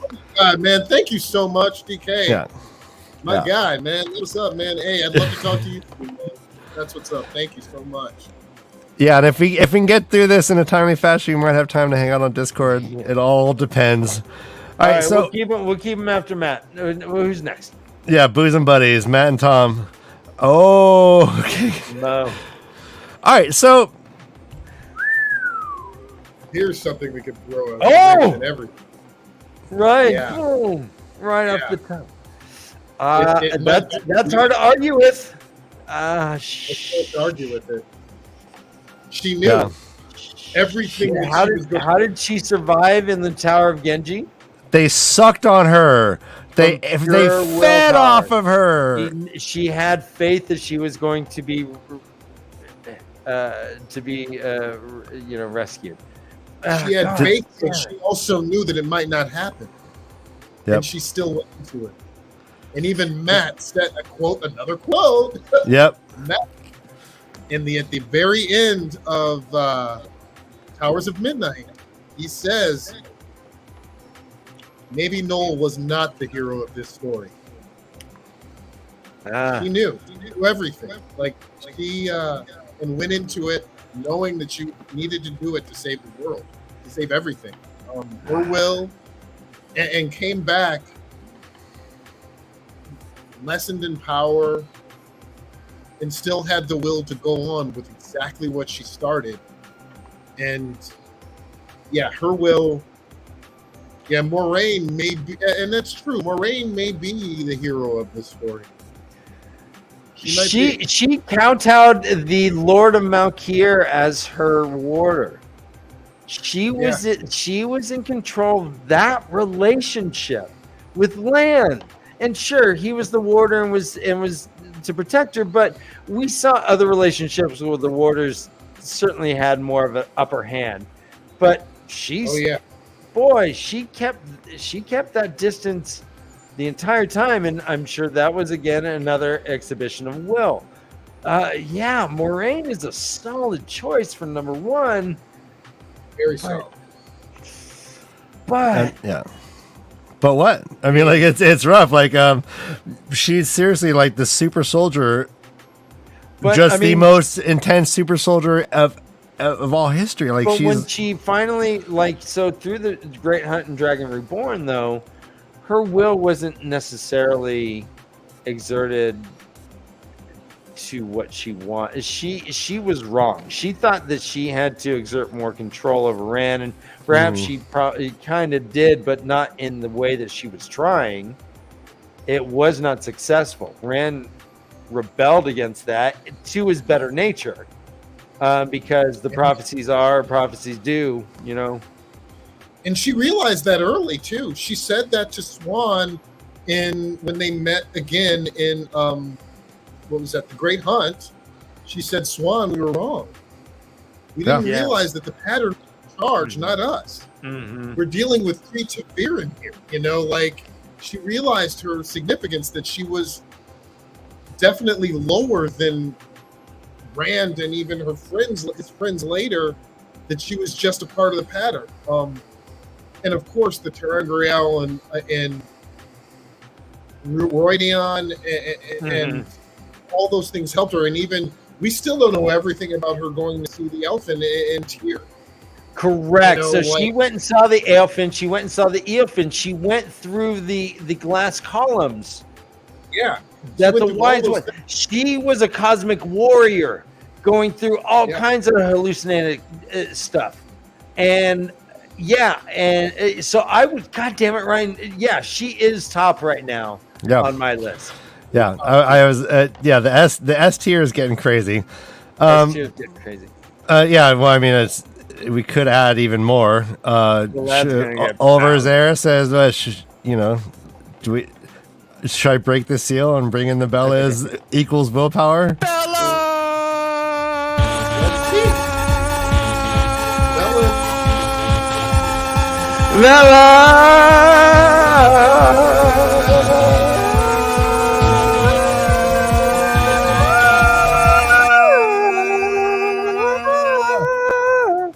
Brother Dan, did you try to not hit any of the right notes on purpose? I hit all the right notes, Ryan. I don't know. What are you talking about? We're talking ranks, everybody. We got to get through these. Lan, where's Lan come in? Willpower, huh? No. The golden crane rides to Tarman Guidance. Bro. Does he ride alone? He didn't even even want anything. It just They just like charisma, willpower. Being a mopey bastard doesn't mean you're showing willpower. Charisma, though.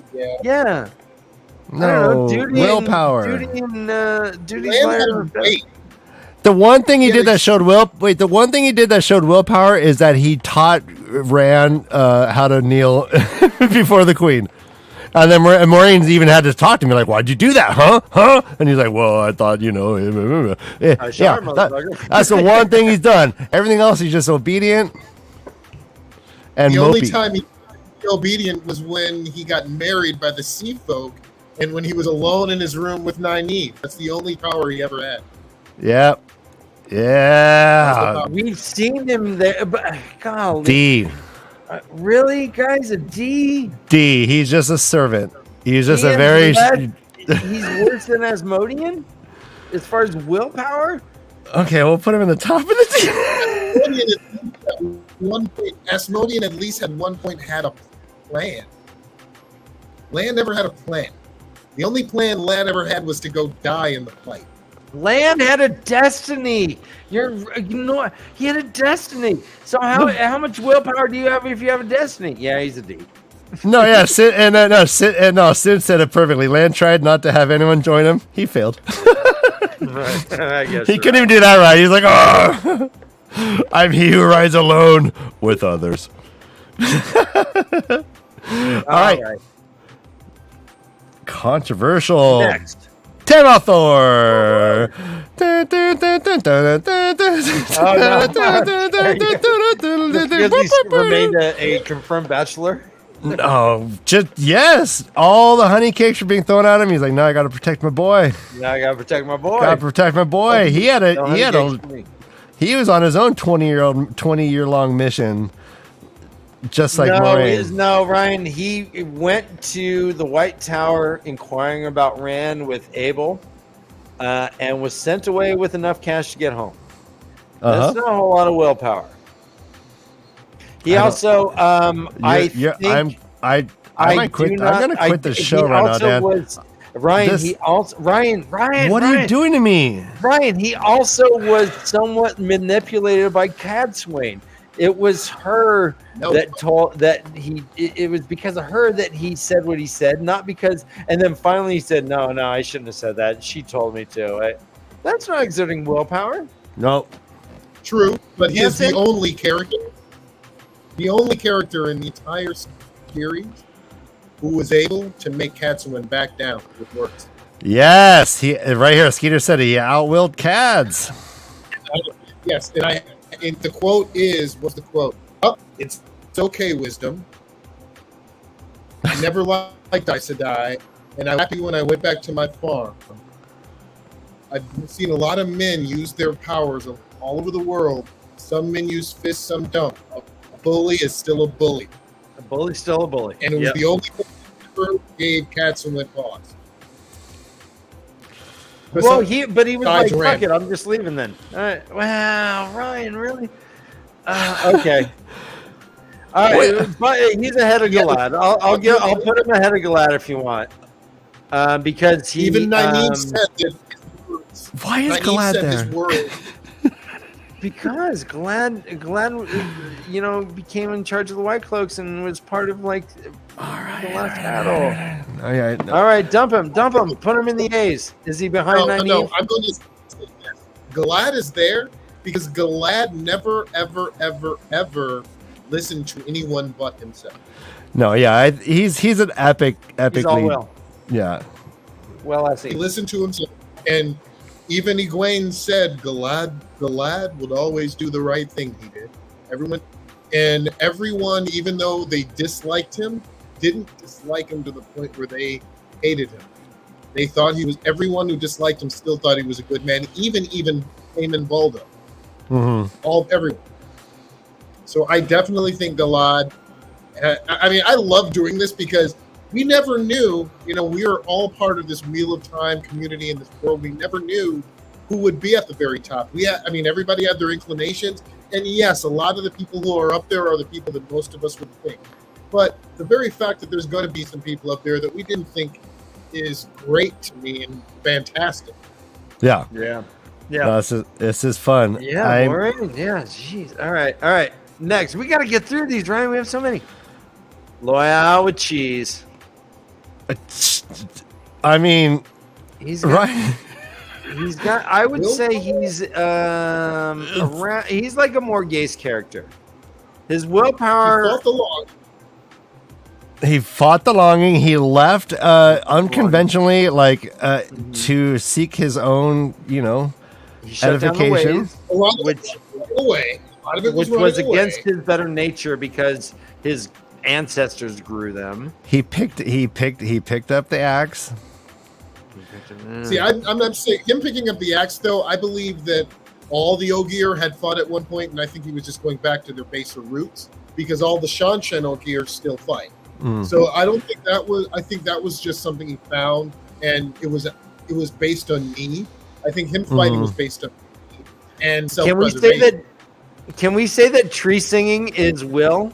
No, that's a good point. Ooh. Oh shit! Right? Well, that goes along the line because the tree singing is a power. You can make weapons. It's will. Yeah. Huh. All right. I'm fine with him as an. Let's put him. Oh fuck! We have like 3 Aiel in a row. All right. Let's put him between let's put him in front of Amos then maybe. What do you think, Jansen? Should we break up that Aiel route? Well, there's a reason why I think we have so many Aiel in a row is because all of them were raised the same way. Yeah. Right. But I think he should be up there. He definitely has a will, and his will is different because he was a different species. So he had, and he uses will and he had obvious deficits and he had obvious insecurities, but he overcame them all the time. And then he public speaking. All right, let's get right. All of it. He overcame all of his. He addressed the Great Stump and changed their minds. Oh shit! All right, in front of Nynaeve. And go on. Yeah, and just the idea. I'm sorry. And just the idea that he was driven, the whole undergirding of this is my book. He wasn't driven towards infatuation of a lover, or he was devotion to a kingdom. Mm-hmm. No, it's my book, my passion. One thing I love about him. All right. He's almost a Galad. I look at Ogier a lot like Baron Mathwin because it was what was one of the things that Viren said before she died was, my duty as a Brown and all Browns is to,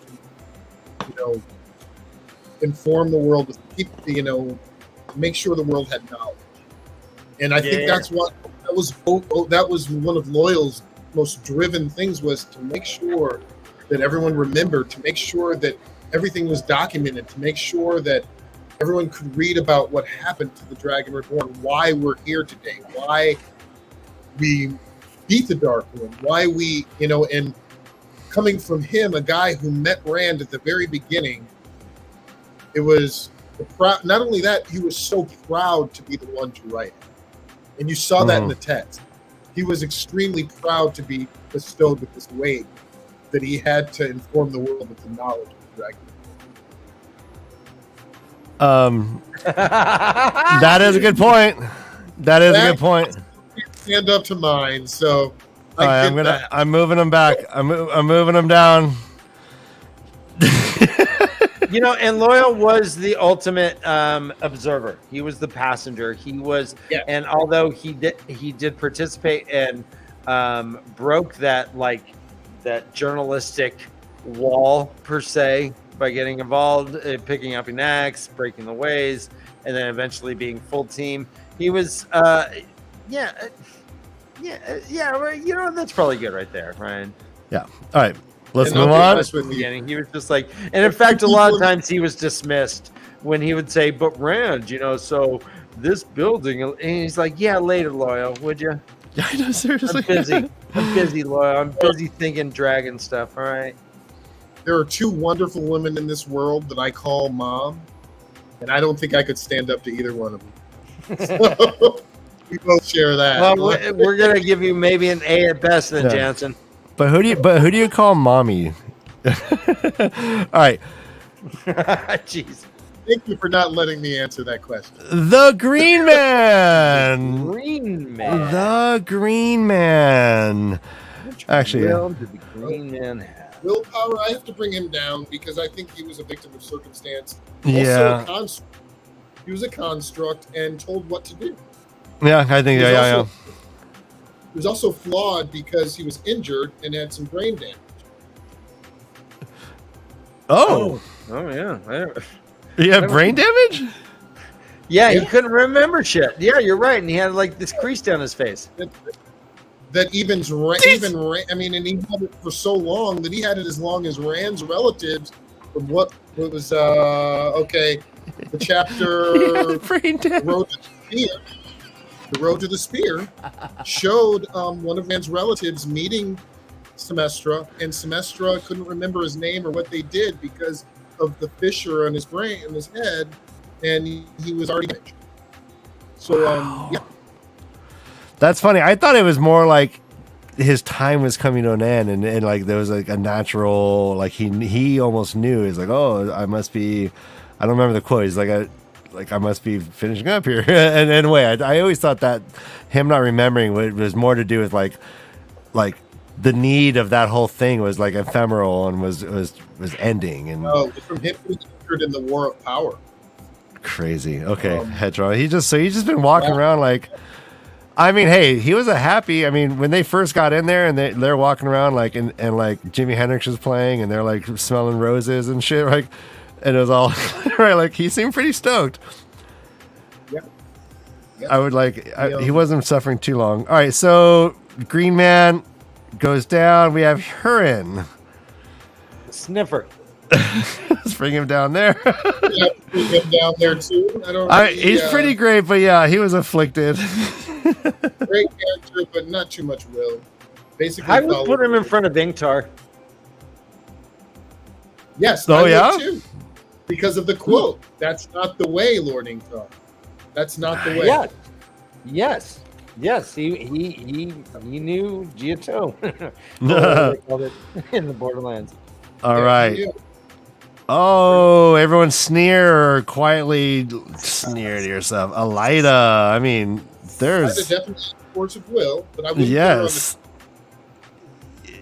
You can be dumb and willful. You can be dumb and willful, and I guess you know what, you're right. Her willpower brought her to the ambulance seat. Her willpower almost destroyed the world. Yep. Her willpower ultimately got her thrust into slavery. All three very huge impacted things in the text. So yeah, she belongs on the top, definitely, as far as willpower. She, they even, what do they quote? They quoted this in, was that the Memory of Light, how there have been Amerlins who have ruled, there have been Amerlins who have been forced to rule, there have been Amerlins who are puppets. She was definitely no puppet. She ran what do you mean by that, buddy?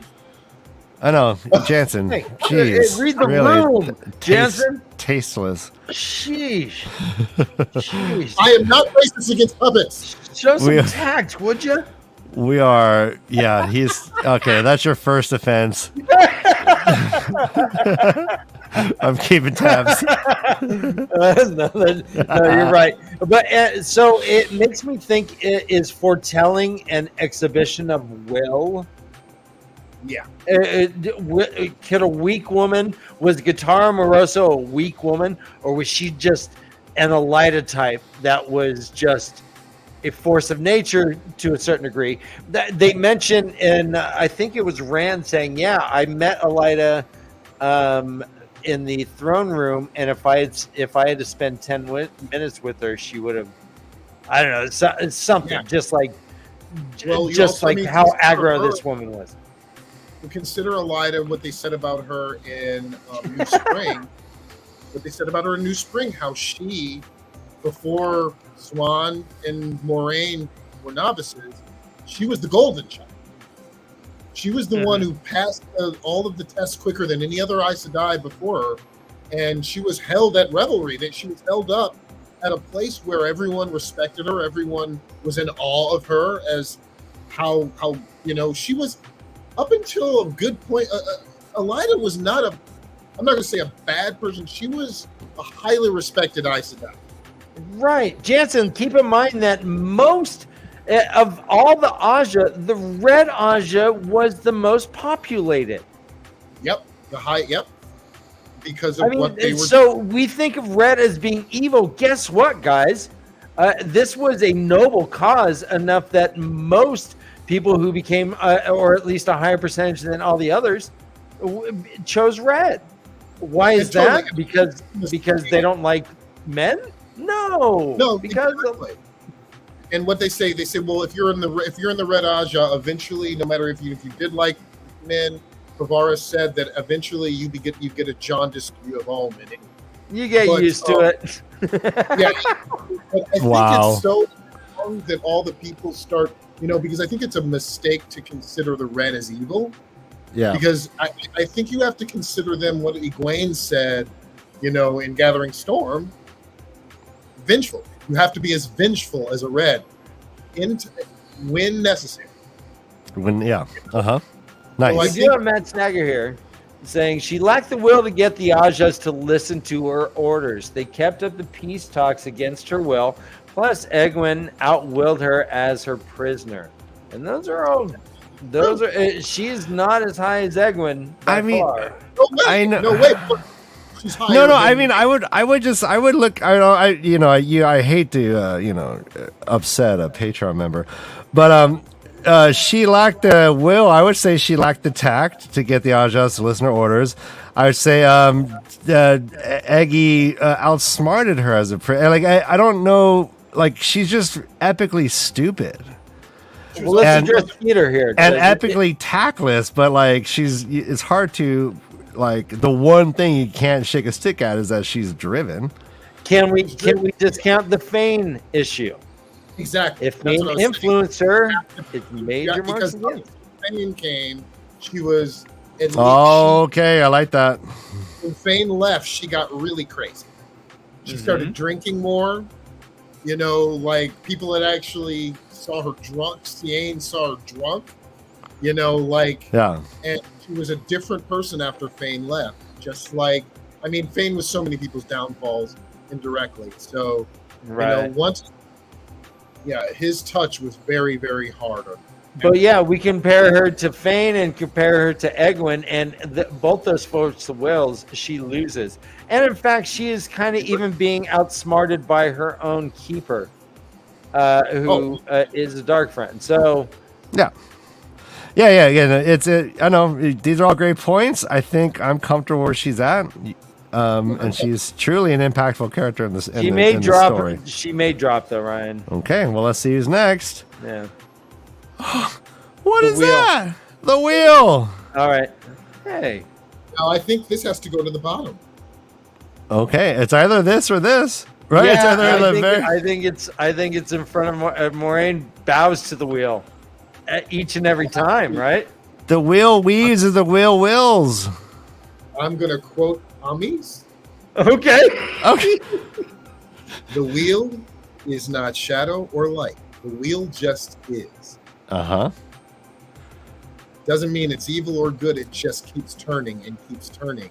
Then why do we say the wheel wills? As the wheel wills. It's in the phrase, man. It's in the phrase, but it doesn't have a direct impact on what the characters do, other than it being the big invisible force of the universe. So, if we're calling, is the wheel the creator, or did the creator create the wheel, or what is, does the wheel actually have a conscience to have a wheel? Or is it? That's implied in the phraseology, and I think that's very fascinating. Like that, we're 2.5 years into the show, we're finally probably discussing this one point. But yeah, it's in the phraseology. The wheel weaves as the wheel wills. Yeah, and and it's human lives that is threads in the So pattern. it does imply that there is I mean, does a computer will things? Is an algorithm will things? No. That word choice is baffling. See, I think that is just something that people say in the Westlands, and we have plenty of proof that a lot of the sayings in the Westlands aren't necessarily true sayings, and especially ones that are talisman to people, because we have to consider them saying the wills as the wills is kind of like a religious saying, like God bless America. You know, My dad had a similar saying. He used to say, what are you gonna do? Yep, exactly. Or or c'est la vie. No, I hear you. I know, but I also want to violently disagree with that rationale, because at any point we could just be like, oh, well, it's nothing. It's just that. Like, I think it's more edifying to think about it. I mean, like Moraine, we learn it from Moraine. Like, we learn this. C'est la vie does not work with Tavern. It doesn't. It does work in the sense that we know that the wheel is going to weave out the same thing over and over again when it comes back around. No, it's affecting their active lives. The wheel is adjusting for the change that the Dark One brings. And there's a quote that says, each turning of the wheel brings more change, which is just basic chaos theory. Who Fell said that, like, when the Dark One is imprisoned again, Herod Fell said that, like, this can't be the last battle, will come around again, because here, remember, he made a map or diagram for Rand, said, we're here. Now, the Dark One was imprisoned here. Now, once we go back around to this part, the Dark One will be back in, so it can't be the last battle. So and I agree with that, Jansen. I agree with that. However, what determined when Rand as Dragon Reborn would actually appear? What determined when Tarman Gaiden? This is the wheel itself, correct? True, but can you say a force of nature actually has a will? I think. Well, I mean, if I am watching an ant colony, and I decide to block a certain path or something to make these ants go a certain way, they're doing what I'm willing them to do. Like, it's my will being exerted, and then they're just following the pattern that I have exerted. That's true. It's funny you said that, because according to Tuon in Seleucia, when you do that and you count how many seconds it takes for them to reform, that's how long it's going to take for the rain to come. For the rain to come? Don't you remember? The sun? Is this in the... it's in the text. Yeah, it's in... what book is that? That's... it's got to be book 9. Yeah, book 9, Crossroads of Twilight. It's in Crossroads of Twilight. When Tuon says to Matt that when you draw your finger across an ant line, and when you count how many seconds it takes for the form, that's how long it will rain. Oh, funny. That's funny.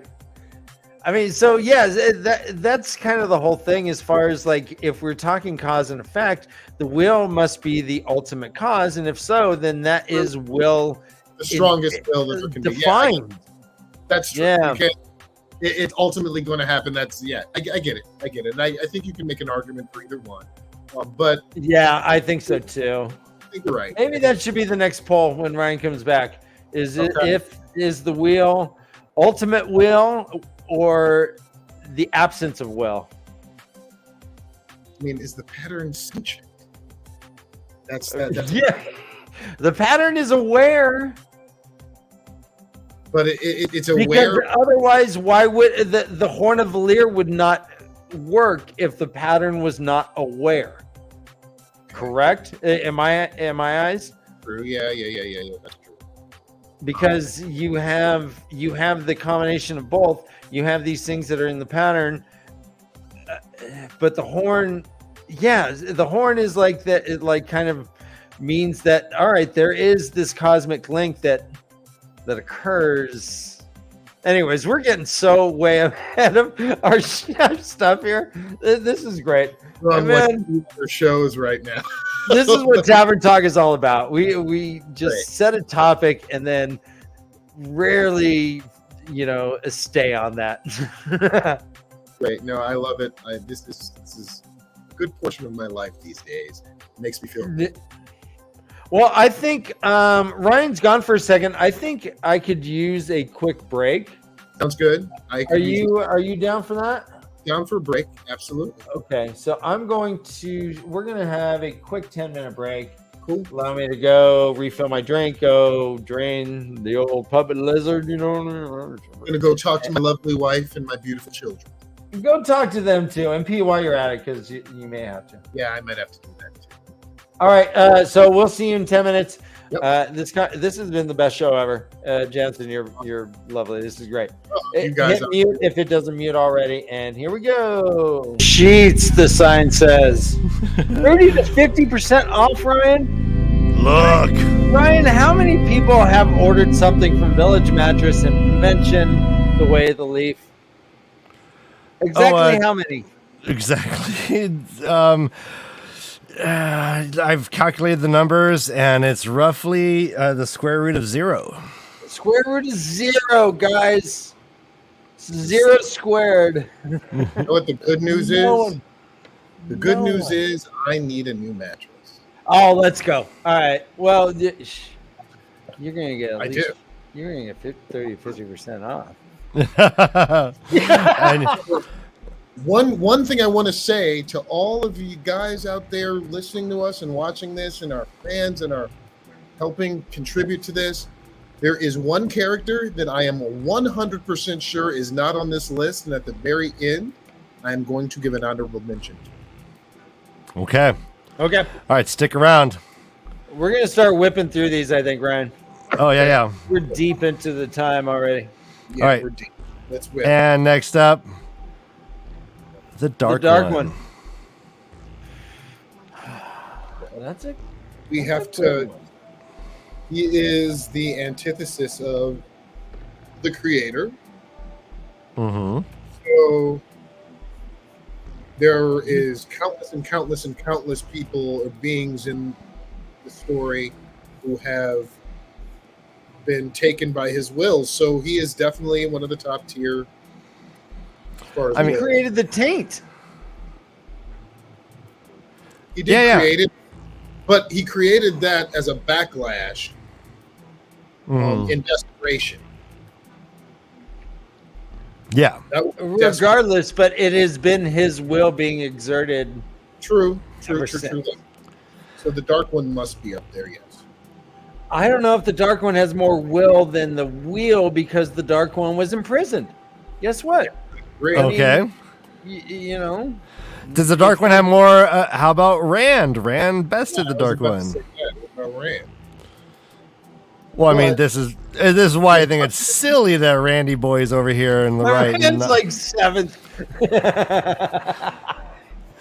Hey, what's Egwin doing there? You know, Ryan, this has been a long show. What's Egwin doing there? Yeah.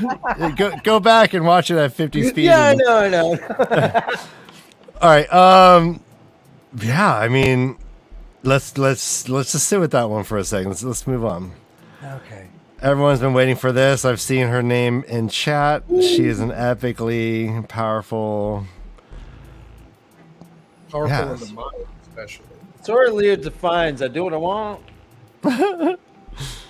She does, but she has the one thing that is behind Soralia, more than even Amis, Bear, and all the other wise ones, is that she knows that the fight is this. The fight is to save a remnant of a remnant.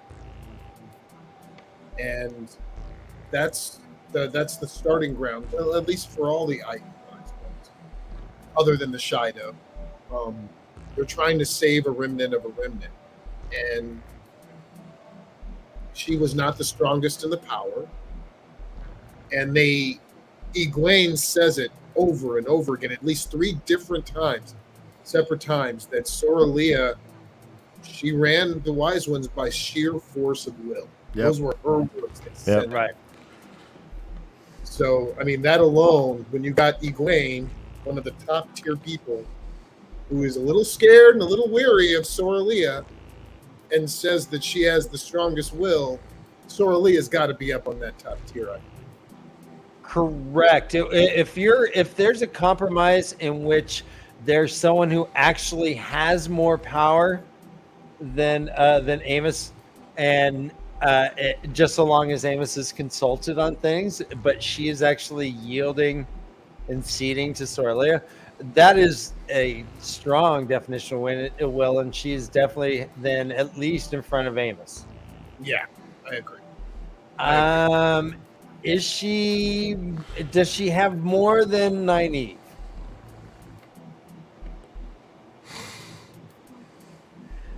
My issue with her is with she sent off Cadsuane to go teach the boy laughter and tears and Yeah, but Cadsuane at one point, at least in the Gathering Storm, actually had to come to Soralea and admit failure.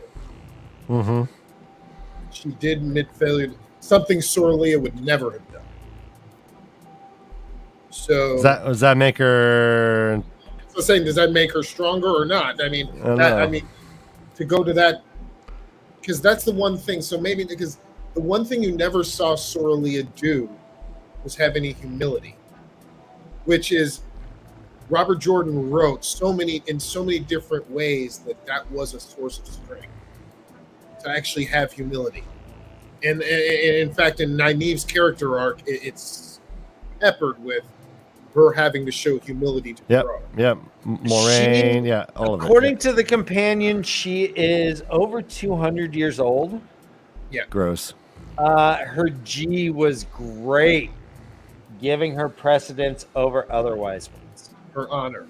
Yeah, her honor was great. Her honor. But it never said anything about her toe or her obligation. Mm-hmm. And being under the guise of a wise one kind of shields you for having to. You know, a wise one can never be Gaishain or whatever. Well, it does also say here, though, it says, when Rand was kidnapped, Soralea broke tradition and said that the wise ones would fight to free him, and then went on to fight at Dumai's Wells. After the battle, Soralea and the wise ones made the rebel Aes Sedai apprentices and took custody of the loyalist Aes Sedai. Soralea made common cause with Cadsuane to teach Rand laughter and tears. In the last battle, she fought at Shao Gul and survived. And every single powerful person who came in touch or in contact with Soralea, by her force of will, had respect for her. She gained every single person she met's respect by her force of will.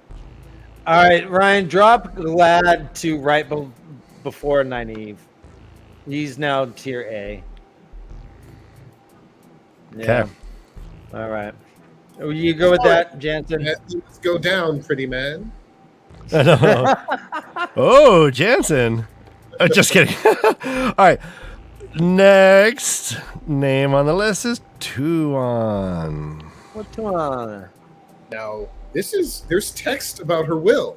Yes. Okay, do tell. She had a force of will strong enough to beat Rand's Ta'veren power. She said no. Yes. With the weight of the Dragon Reborn on her in one of the most critical moments, she turned against it, said no. So that alone is huge. Not many people could do that in the books. No, in fact, very, very like maybe 2, could do that against Rand's power. Mm-hmm. Her force of will is huge, and not to mention, and she's not my most likable character because she believes in slavery, but she believes in slavery and stands by it.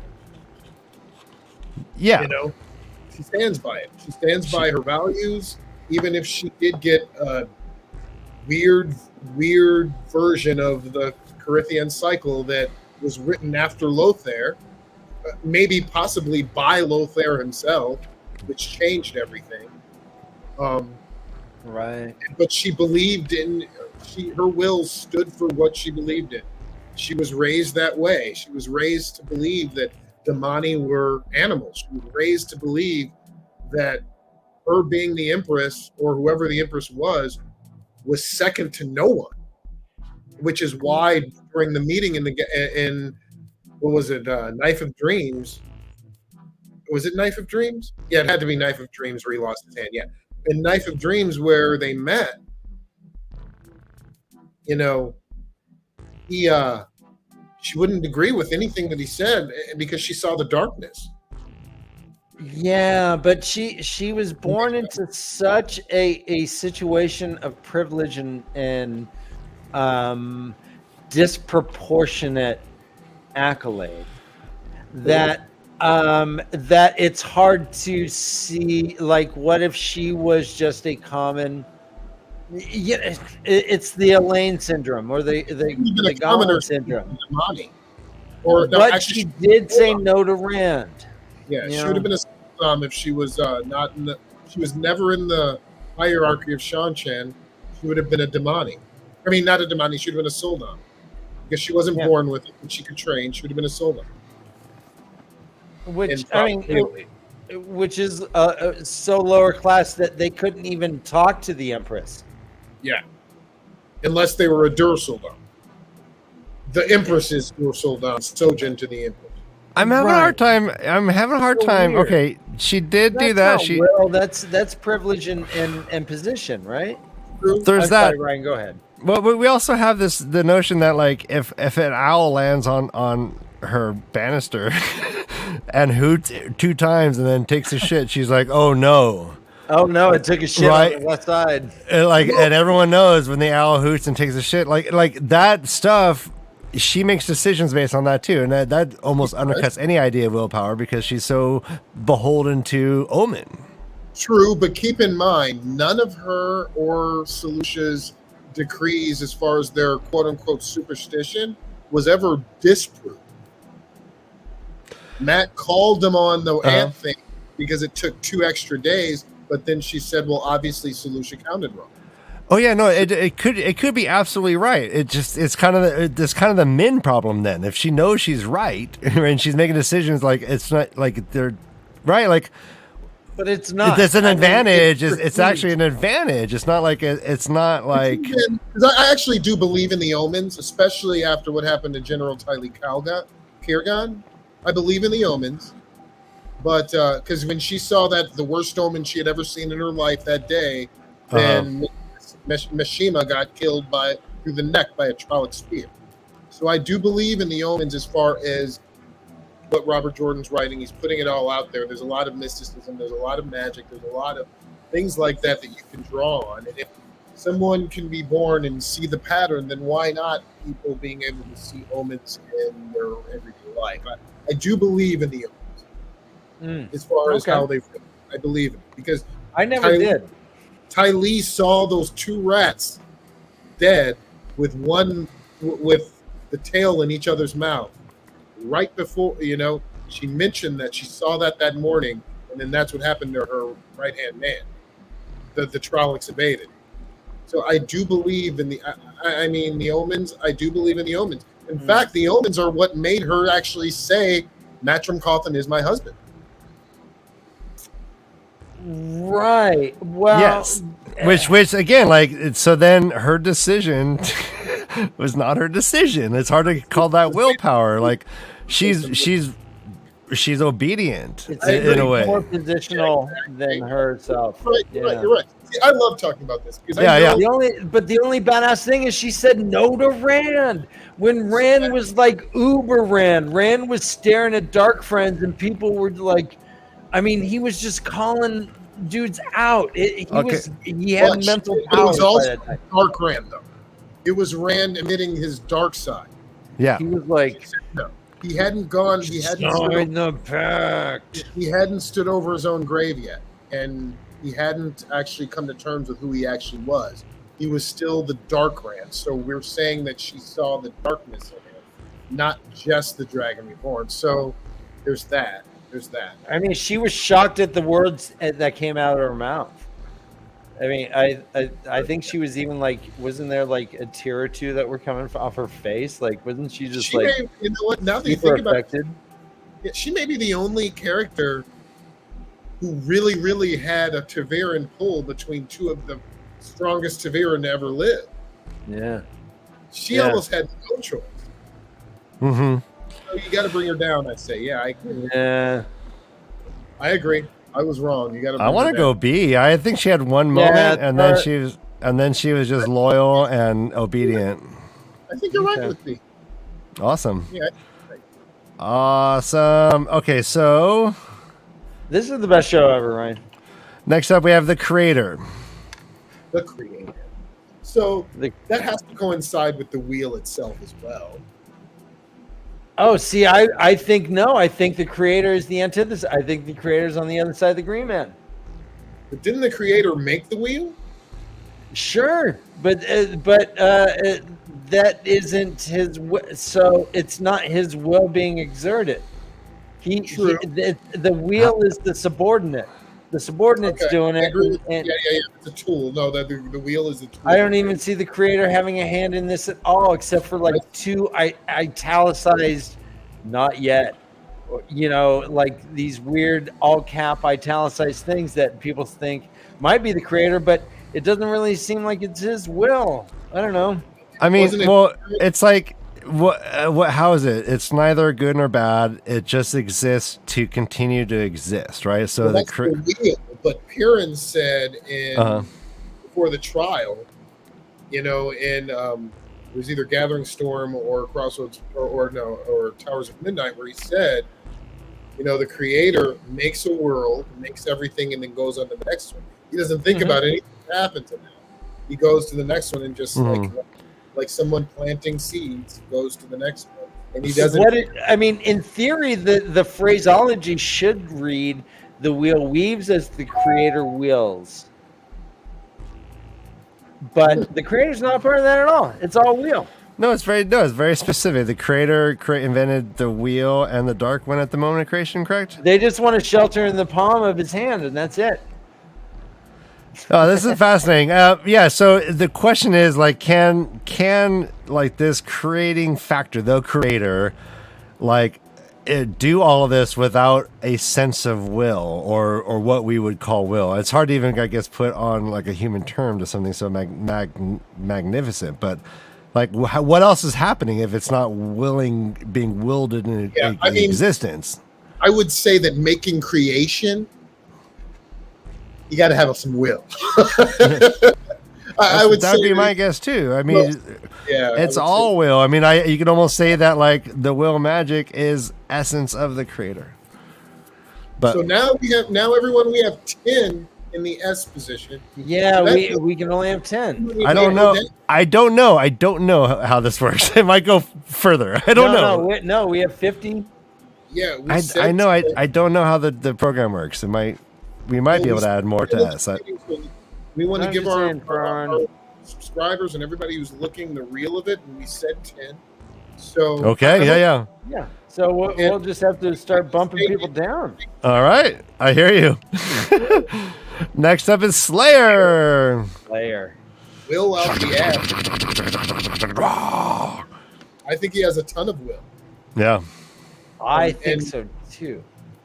I mean, the very fact. I mean, and also let's not we have to remember that Slayer is two people.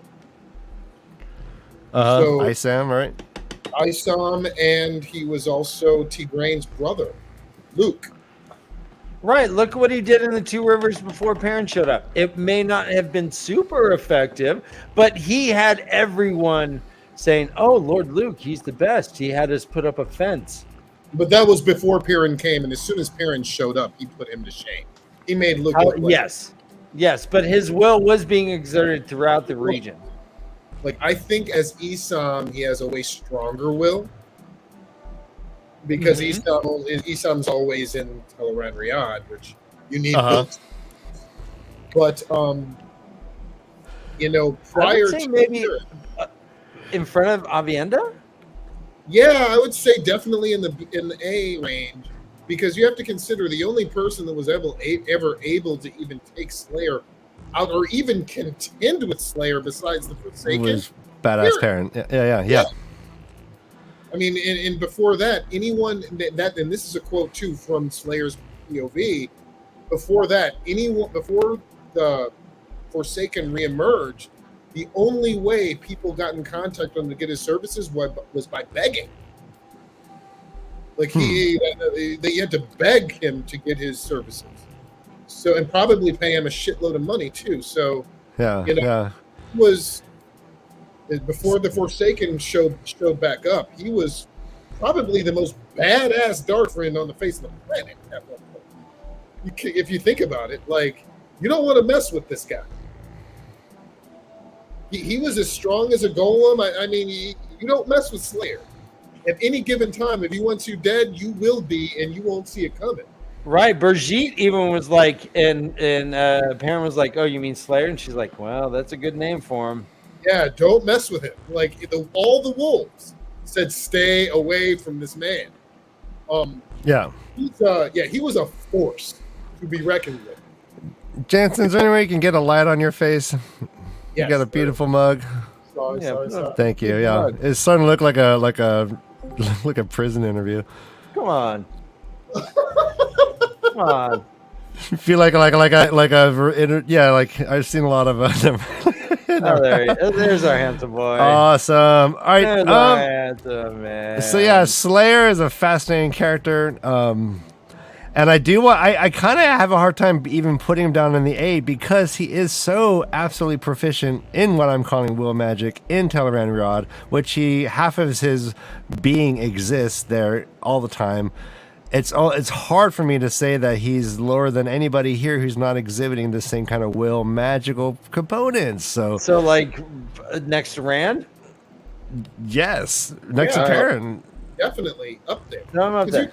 Before anything happened in these books, if you consider what was happening pre these books, Slayer was literally a god. If you can, I mean, he was a god. Yeah. And all that stuff he's doing in Teleran Rod is just, if we just go with the assumption, that's all will magic. Will. He's even super strong in it. Magic. Yeah. Okay. Even though we hate his guts, we're going through. Narg's smart. You know what? Okay. Now I'm gonna put Narg in front of the Green Man because he did push through and learn some words. He pushed through. I would put him in front of Asmodeum. Okay. And maybe in front of Inktober. He had. I'll give Narg this. He had agency. He had the chance to win for the dark side, for the Dark One immediately. He had the chance. Yeah. And he No, he was like the Gawain of Trollocs. Dude, when he was lying, when he was lying there, pretending to be dead, and then he noticed like Rand walking around the corner. All of a sudden, in his mind, is like M&M's ding ding ding ding ding ding ding ding ding ding ding ding ding ding ding ding. No, Ryan, I was picturing more like Hamilton. I'm not throwing away my shot. He's like, I got to take my shot. Yeah, Jansen, I oftentimes ask what the soundtrack is for the scene. It's one of my favorite questions. Yeah. Do you have a soundtrack for that battle scene right there? What was going on in Narg's brain? What song was playing?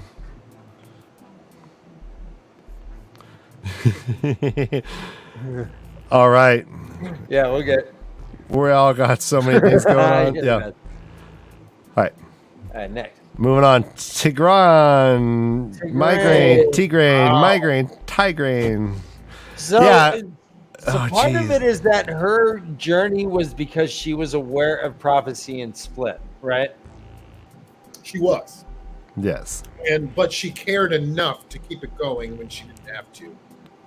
And you gotta imagine that for someone not living in the waste, becoming a maiden of the spear had to be one of the hardest things in England. Yeah. Somehow she convinced what's his nut say to let her go battle pregnant. Well, do you know who was in the group that found Tigraine? Was Amish. Yeah. She was one of the maidens of the spear that found her, and she even said, quoting her, they saw something in her and they wanted to let her try. And so they just tracked her for days as she was just wasting away. and then that's willpower itself. Yeah, it's huge. Huge willpower. She not only left, you have to remember, she left the son that she loved, husband she didn't, but Tom Maryland took care of him. But she left Galad behind, and you got to believe if Galad looks the way he does now, dude, he was like the Campbell's kid. Oh, right. Yeah. She left behind, Like, he's Jesus, leave this darling kid, and she left him. Gerber baby. Yeah, she left. And Ryan, it's so much easier to love a beautiful child. No, and I imagine that baby just has a full head of hair, like all coiffed up and bouffant. Baby she loved in the hands of someone she didn't, because someone told her. Right. Yeah, that is. I mean, so I'm happy with her at the bottom of the B. She's more than Matt, though. Fuck Matt. Matt just wants to go drinking. Is she more than Gareth? Yeah, maybe a more little. than Gareth. Yeah, definitely.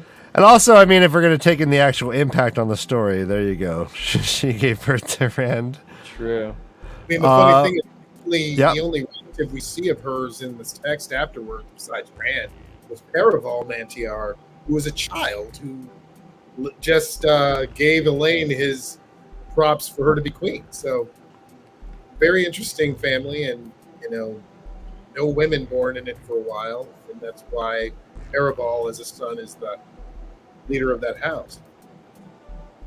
Nice. But, as I'm looking, Ryan, I think Loyal should be. Wait, you think Loyal should be where? Behind Tigraine. Oh yeah, I can see that after. That was a pretty compelling argument. I'm like, what's Loyal? Right. Loyal isn't that much. Right. So I'm behind. I agree with that. I agree. Okay, well then, Tigraine over Elida. No, Elida's still good. Elida's over Tigraine. I put Elida over Tigraine. Yeah, right there. Okay, boom. Good. Next. Good. Moghedien. Moghedien lost a couple times. Yeah, more than a couple times. Is she have more will than Narg? Well, she stayed hidden for a long time. She didn't just pony up to whoever was most powerful. She's got more will than Lanfear, I'll say that. Yeah. Oh gosh. Okay. It was only better because of strength. But Moghedien was also an idiot, just like Lanfear. Moghedien and Lanfear at any given time they could have been the hero of the dark, of the shadow. There were plenty of times Moghedien could have won the whole war for it, but screwed up. And it's because of their simple problem is the Dark One wants people who are greedy and selfish. And when Moghedien wanted she wanted Nynaeve more than she wanted anything else, she could have been smart enough to actually help all of her dark friends in Abu Dar. If she would have actually helped and led them, all the Black Sisters, she would have found that cachet first. Mm-hmm. But instead, she went after Nynaeve, got caught, did everything fucked up, and was punished for it. Plus, she tried to get Nynaeve in the real world with a what is it? The Mask of Mirrors or whatever she had a fake face that was like a compulsion face, and Nynaeve was like, "No, wait, no, you," and broke through it. That is another thing that we should talk about with Nynaeve. We're not going to, but the fact that she did break that is huge. Yeah. So Mogideon's, I'm fine with her down there. Yeah, Yeah. I'm I'm fine with her down there. Yep. All right. I do see an agree to disagree in the chat. We're doing the best we can. Right. I do. We're causing controversy with our choices. You're not the creator, guys. Help us out. Tell us what you think. All right, Mazerum time. I think is pretty high. To Oh be yeah. honest. He ran the Black Tower. He was able to manipulate Rand to the extent that he was. This Was able to get the Dark One's favor and actually become a chosen. Yeah, the first modern day. Right. Yeah, that's huge. That's like a law practice, like adding a name to their hand. It's like Jacoby and Myers and Nameless or whatever. It's like Jacoby and Myers saying, "You know what, guys? We just found out Johnny Cochran's not dead. Now he works for us." Yeah. We're putting them on the board, boys. Yeah. All right, but let's not confuse being effective with willpower. Argue why he's demonstrating incredible willpower. Well, I think his willpower is from jealousy, and I think he personifies selfishness. Mm-hmm. He's a guy who, and it's funny because he, ran through his memories of Lews Therin, talks about some of the things that he did with Samael and with Elon / Morden / Ishmael, and as many accolades as Rand gave Mazerum Taim, he still wanted more and still didn't care. He gave him second in command. I mean, if Mazerum Taim followed the light, he would have been just like Demon Dread. He would have been the second guy of the age who everyone hailed as a god, like the guy who helped us and helped. He was on the right hand of the Dragon Reborn. Instead, that's going to be Logain, but Mazerum Taim had the option. He had the first chance to be that guy, and he went to the Dark One. He was with the Dark One instead. Yep. I mean, just look at the Black Tower itself. I mean, look what he did. Look what he created. Rand, despite Rand not trusting him, Rand was hands off enough that Mazerum was able to create quite the army of magical destructo dudes. Destructo dudes, yeah. The last battle. I mean, essentially, that's what he did. He Yep. shepherded all. He brought all the Dreadlords. He did it all. Rand didn't do shit. Yeah, he did it all. Yeah. So I have him pretty high. I mean, Got to be pretty high. I have him past Elida for sure. Past Morghese for sure. I have him past Glad for sure. I would put him behind Soralea. That works. Yeah, that works for me too. Yeah. I'd put Okay. him there. Next up, Andrew. Andrew, my most beloved character. I love you, Andrew, so much, but I'm not sure how much your will was. He had a strong. This guy. I'm sorry. He did what he wanted. He explored. He had adventures. Of all the characters, I think this guy just did what he wanted. But he was a great leader when he had to be. Oh yeah. And that was bestowed upon him. He didn't want to be the leader either. He had to take that moniker because no one else would.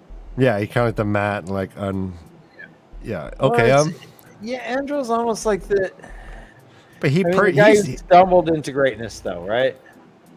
I love that character. But yeah, I do too. I'm not talking shit, but I'm just talking will. Yeah, as far as will, I think he should be down there. Yeah, because he was, as much as everyone wanted him to be a leader, he was still, all he wanted to do was be a follower.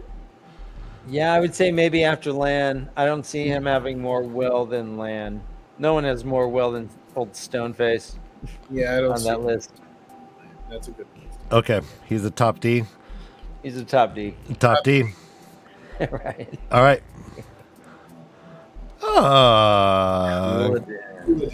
Cooladin.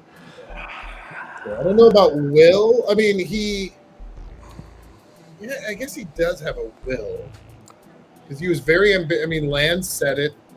You know, in Gathering Storm, Ambitious, yeah. ambition burns his belly. And Rourke said, "Yeah, Alain is right." So, yeah, no, you have to, as far as Will goes, because he lied to all of his people. He only cared about his ambition. He didn't give a shit about what his people thought. He only cared about Well, what do you himself. mean he lied? What, lied to his people? Yeah, no, like define what you're When talking about. Asmodean put the tattoos on his arms, he lied to the people. But Well, did he, all right, he so- how, did he so- know? Yeah, do we know that this was like a conspiracy? So you think it was compulsion? We think that he went to Ruidian and came out without remembering shit, with even maybe being fed wrong those things about IO glory. And guess what? He has a dragon thing on his both arms. Well, I mean, if I'm walking on water, I think I'm Jesus. You know, This is an interesting. we don't know point. if it was exactly like a conspiracy. That's all I'm saying. No, that's an interesting point, because I don't know, and none of us knows whether or not he actually did go to Redeem. Because in the text, in the POV, actually, when they're at Al Khaldal, Rand says, in Rand's mind, Rand says he knows he didn't go, and he knows he's lying to his people, but there's no way he could believe this either. Whoa. What? Oh, okay. I think he says he knows that he didn't go through the rings. Yeah, but it's like if you go to Roydion, you got to go through the ring to know anything. Right. But imagine if he went there and Asmodean was able to like throw some little hallucination on him, like a little blast of glory, and then when he's done, he has these tattoos. He doesn't know what to expect. He doesn't know what to do. And then he came back and it was dawn, and he's like, "What do you know?" I mean, who comes to the dawn? I do think it's possible, but I also think it's a reach, because there's too many different things. But there is something in the text that actually adds weight to what you're saying too. Tharava later on actually says Colodin was the Karakarn and Randolph Thor duped us. So it's possible, but I have to be open to that, because there's nothing that in the text that says that's wrong. If we look at it through an empathetic eye, we think that, yeah, he is the one who is there to save the Aiel against this wetlander who is coming in. Yeah, you can't be wrong. I'm not saying you're wrong. That's a great way to look at it. That's funny. I always thought that too. I thought he was unwitting, and he just he felt really like. Yeah, I thought in Shadow Rising, when him and Hadnan Kadir are always meeting with Asmodean, I just thought that Colodin was maybe not a dark friend, but somebody on the fringe, that they were saying, we can make you better and get rid of this guy, and you can be the one to run them. But because you have to remember, he is a Shido. The Shido always lie. They through everything. They lie through the entire series. They lie about everything. Real fast, guys, I promised Carrie John it's her daughter's birthday. Her daughter loves the Brother Dan Puppet way more than Ryan. So I said I would just sing a little happy birthday. All right. So What's her name? I don't know her name. Carrie John, what's her name? I mean, maybe it's a secret. Maybe it's a secret. I won't dox you. So I'll go, Carrie John's daughter, today's a special day, and that's why I'm singing, because this is what I want to say. It's time for you to get tons of gifts, and if they don't give you good stuff, put up both your fists and punch their nose and say, Carrie John, why don't you give me both things? I really want a present that I can bring to all my friends and say, look at all my shit. I got all the best I got, and you ain't got what I got, but you can borrow it. Happy birthday. Unexpected. There we go. Surely unexpected. There we go. I didn't remember. Happy birthday is fair use now. You could have just sang happy birthday. Oh. It's just it passed the marker. All right, next. So Couladin. So we have Couladin. Are we happy with him there, or you want to bump him up? Yeah, we can move on from Couladin. Okay. Yeah. Davram Bashir. Bashir, man. I know. Okay, well, we have to put him. We can't put him on the bottom because he had the strong will enough to leave his queen. But was that Tavern work or not? I know. He brought those 900 Saldanian horse to 900. You know the number. I would put him kind of around where Gawain is, maybe. Yeah. They're both kind of Extreme loyalty. generally- Great character as well. Yeah. Oh yeah. One of my But favorites. Will is a weird Yeah. character. Man, we're getting esoteric with this shit. Yeah, we got into high waters pretty early. So we'll see. Let's wait our way out of this mess. Fail. Fail. Now, Fail has a very strong will. I know she's. She went against every single thing Yeah. that she was raised to do. Yeah. And kept going against everything. Yeah. She even went against her husband and killed the prophet. So Yeah. you got to move her up there. She's got a seriously strong will. Yep. That ain't even her name. As like a 16-year-old, she's like, don't call me Zareen. Yeah, she went against everybody. That is a strong will. Oh no. Man. I think Jansen, did you get nerd slapped by Village Mattress? 9,000 horses, not 900. So was it 9,000? I am not the creator. I am only a man. Hey, nerd slaps happen. It's okay. No, we encourage it.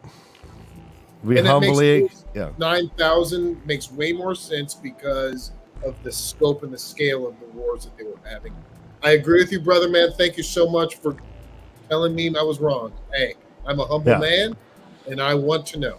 I appreciate that. All right. I'm having a good time with Lee Science. I think you've been here before a long time ago. If not, welcome to the show. Lee Science. Right, yeah. Bits and pieces. Okay. Boom. Wait, we're still talking. No, we're still talking. Are we good with Fael there? Zareen, Fael. Yeah. Are we good? Okay. Behind Glad. We may revisit. Okay. Is she ahead of Sorlia? Is she the head of the A's? Should we put Fael ahead of the A's? I think she is as far as willpower. Oh, wow. Okay. I do, because of her character arc and because of what her willpower actually meant to the series. Okay. Everything's going to change. Guys, no, I'm even talking put Fael in front of Tamal Thor. Because, damn it, remember Chai Fael? Yes. What was that? Right? Except for a straight out exhibition of willpower. Yeah, she commandeered them. And they, which I believe, Raphael, guys, definitely another discussion for a later date. Okay. But I believe Raphael make a huge scene in what's to come.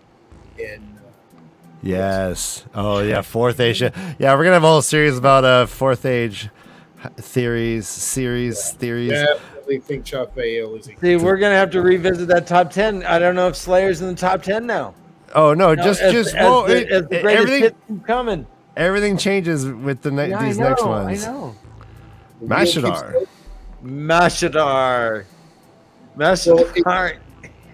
Mashadar is more like I don't know about an animal, but Mashadar is definitely more of a force of nature than an entity that actually has sentience. Yeah. It exerts its will over anything that even touches anything. It goes after food. So I know. It's just hungry. We have to put that on him on the bottom. Mashadar is. Okay, yeah, you're right. Dang it. Lose. You lose again. Lose. I think lose in the A realm. Yeah, he's pretty amazing. He's amazing, but he had so many flaws. One, because he wasn't raised right. By We know that. yeah, he didn't have a Rand tam in his life. said that. When men asked Rand, "What's the difference?" He said, "I was raised." Yes, I was So raised right. Theron wasn't raised correctly, and even in Rand's memories of Lews Theron, he even says the mistakes he made. Yeah. Like one with Sam Hale, and with Elon, how instead of competing with them, maybe he should have nourished them as smart people and actually encouraged them. Yeah. I mean, he saw his flaws. So I definitely think that A is good for him. But I think he should be above. I think he would definitely be before Amy's. Oh yeah, for sure. And I think he's good there. I think Lews Theron's good there. Okay. All right, yeah, I'm happy with that too. Chance. I'm happy with Lews Theron. It's so weird to think, yeah, Nynaeve 2 spots ahead of Lews Theron Telwan. Yeah, that works. We're Guys, talking about will and force of will. So Brigitte. wow, this is an interesting one. Right? Because Yeah. she's. There are a couple of things. It's crazy. She's the pattern itself to actually talk to our top three. Now, whether or not she even says maybe it's because you're Tavern that she talked to Perrin and she called him the Archer when he was at chasing Slayer at the tower what was it, the Tower of Genji. Mm-hmm. And Hopper didn't even see her. Hopper didn't see her. No one did. Wolves can't see the heroes of the Horn. That's so weird. So it's like, which makes me question whether or not the Wolves can see the wolf heroes of the Horn either. But well, we'll talk about it another time. But Ryan and I have had this discussion about what the precepts that Brigitte was violating. That Guido Kane kept on saying, "Yeah, you're breaking these precepts." And are these precepts? Is that a force of will? Is it something that is like breaking a Tavern poll, or is it like something? Or is it like the oath rods in a way? Contract. Yeah. Is that why she got pulled out into Randland, because she broke the precepts? And you can also argue that because she wasn't strong enough to hold to the precepts, that her will wasn't that strong. You could. So she hung out with Matt. Does she have more will? I would say she has more will because as a warder, she would restrain from drinking. She controlled Elaine. Yeah. She learned to restrain. The only reason she stopped drinking is because Elaine got pregnant. No, yeah, she was right. That's what I mean. Yeah. But that's still willpower, man. I mean, we're friends are all partying. I would put her in front of Elida. I'd put her at the head of the bees. What do you guys think? I think that's a good place for her. Yeah, I mean, you can go into each iteration of her life, and she's done amazing things. Yeah, I can say that's definitely. She saved Lews Theron. She thwarted more. I think her name was Talia or something. Gideon, yeah. Gideon knew who she was for some reason. Yeah. Okay. I could be wrong about that, though. Aludra.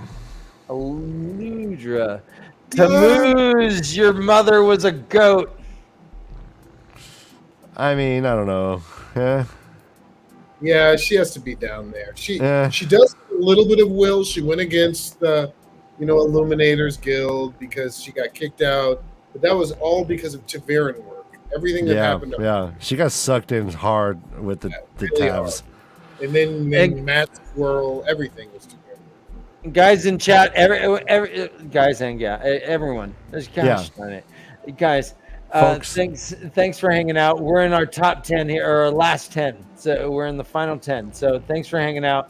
Go ahead and tell us what we're final 10, and we got one more that I got to talk about and I haven't seen yet. Yeah. And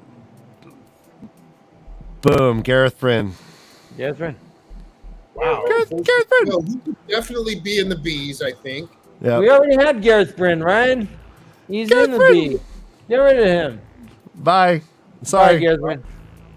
Bye, Gareth. Ingtar. We already had Already had Ingtar. Oh, All right, what's going on no. here? Oh, no, we might be done. No. Here we go. Let's go with. We got to bring him in. Valen Luca? No, we Move Davrim over. And We don't want Valen. We don't need that. Let's do Varen. Let's do Varen. All right, so Varen Force of Will, I would say, is at Has to least be a up mid here. A, if not a low F. I think she is between Avienda and Luce Theron, or Luce Theron and MEs. She defied everyone and still found a way to make her agenda worthwhile.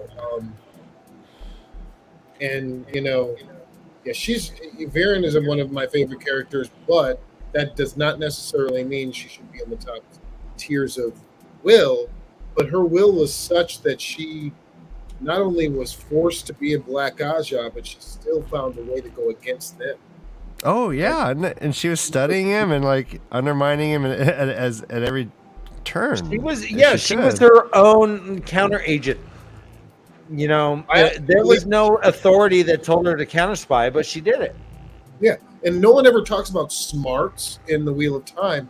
I think Viren might have been the smartest character in the entire series.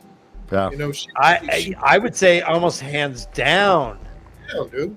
Yeah, you know, she recognized that as Trolloc script and was deciphering it in her book. She knew. Which now that we know she's a black, she could have just been making that shit up. She could have been free versing like a beat poet scatting. 4 books before Viren. 4 books before Viren and Nell made their hammer. Viren asked Piran, "When are you going to give this up for the hammer?" Because she already knew the prophecy. Yep. She knew everything. She knew who. She didn't just know the prophecies. She knew who the people in the prophecies were talking about. That was why I think it was so smart. She knew that the wolf was Piran. She knew that the fox was Matt. She knew all those little tiny things that no one else knew. She was a great character. Yeah. I think so too. She's my favorite character. Where did we put her? We put her right here, smack dab. Yeah, right between Luce Theron and everyone. The lad has more will than Varen, but yeah, I hear it. I'm okay with that.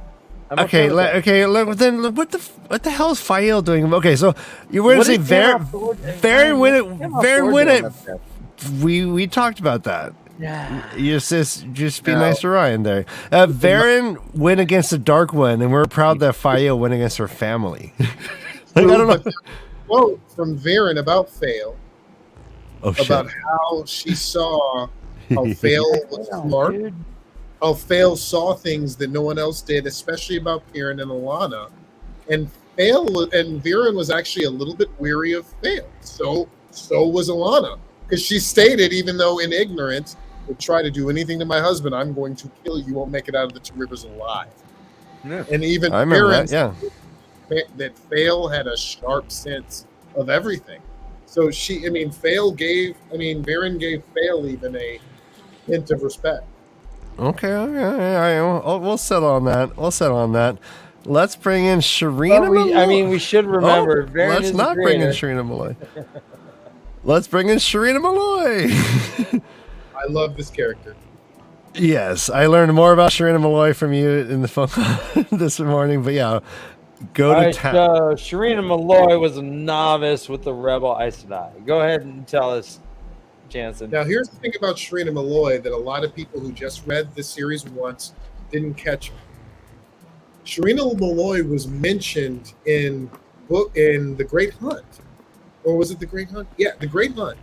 When Nynaeve went through her accepted Terangriel her accepted test, one of her tests was dealing with Sharina, and she met Sharina, and she kind of saw the future, which they've always said, even Egwene said later on in The Memory of Light and everything, how all of the Terangriel for the testing coincided with dreaming and foretelling.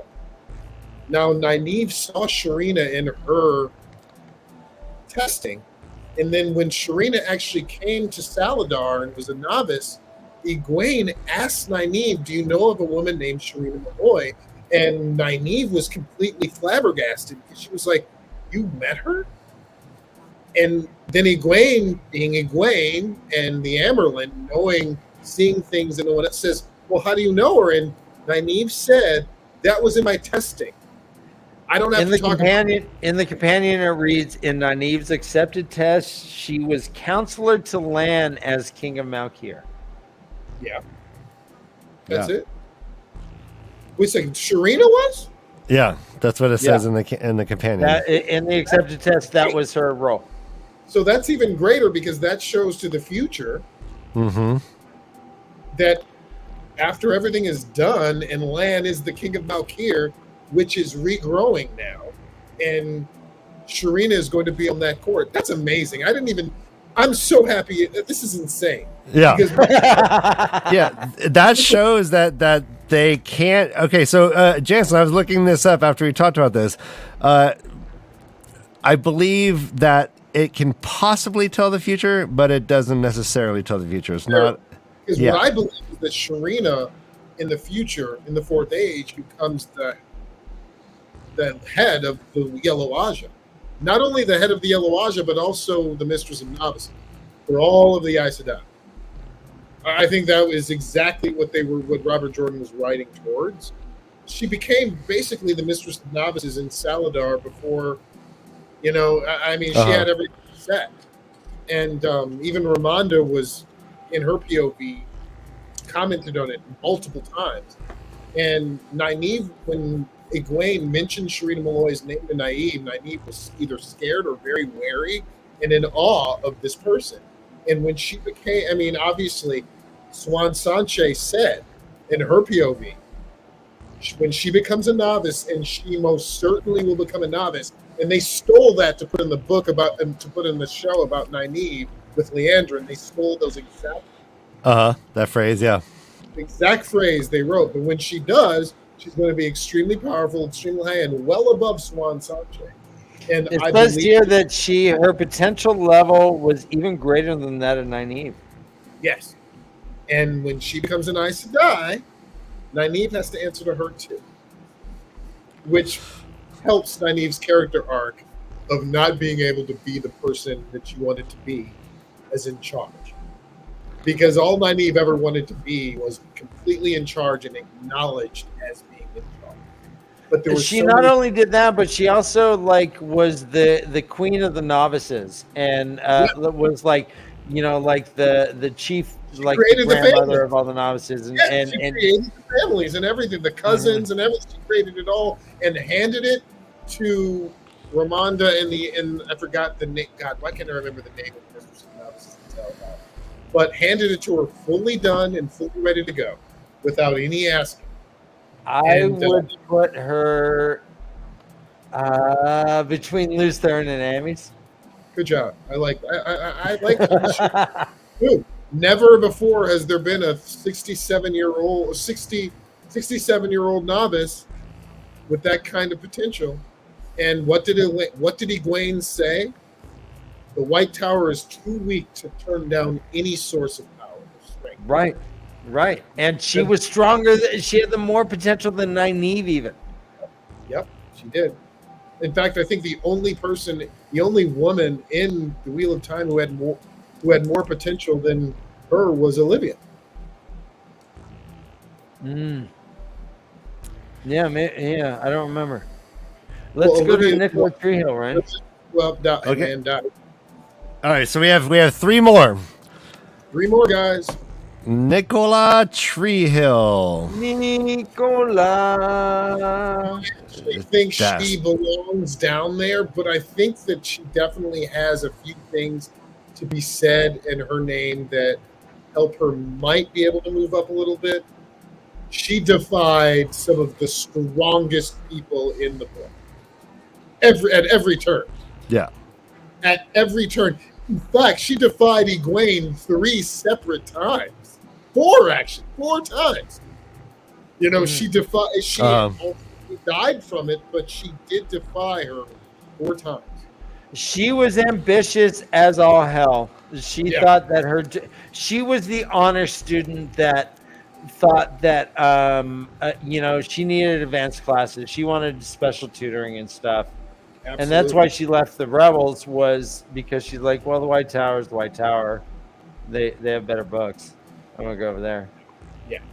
But to help her with her will, as far as I'm concerned, once she got to the White Tower, what did she do? She even went against them, and when Egwene got there, she turned all the White Tower novices against Elida to follow Egwene. Mm-hmm. She was her most staunch supporter in the novice supporter.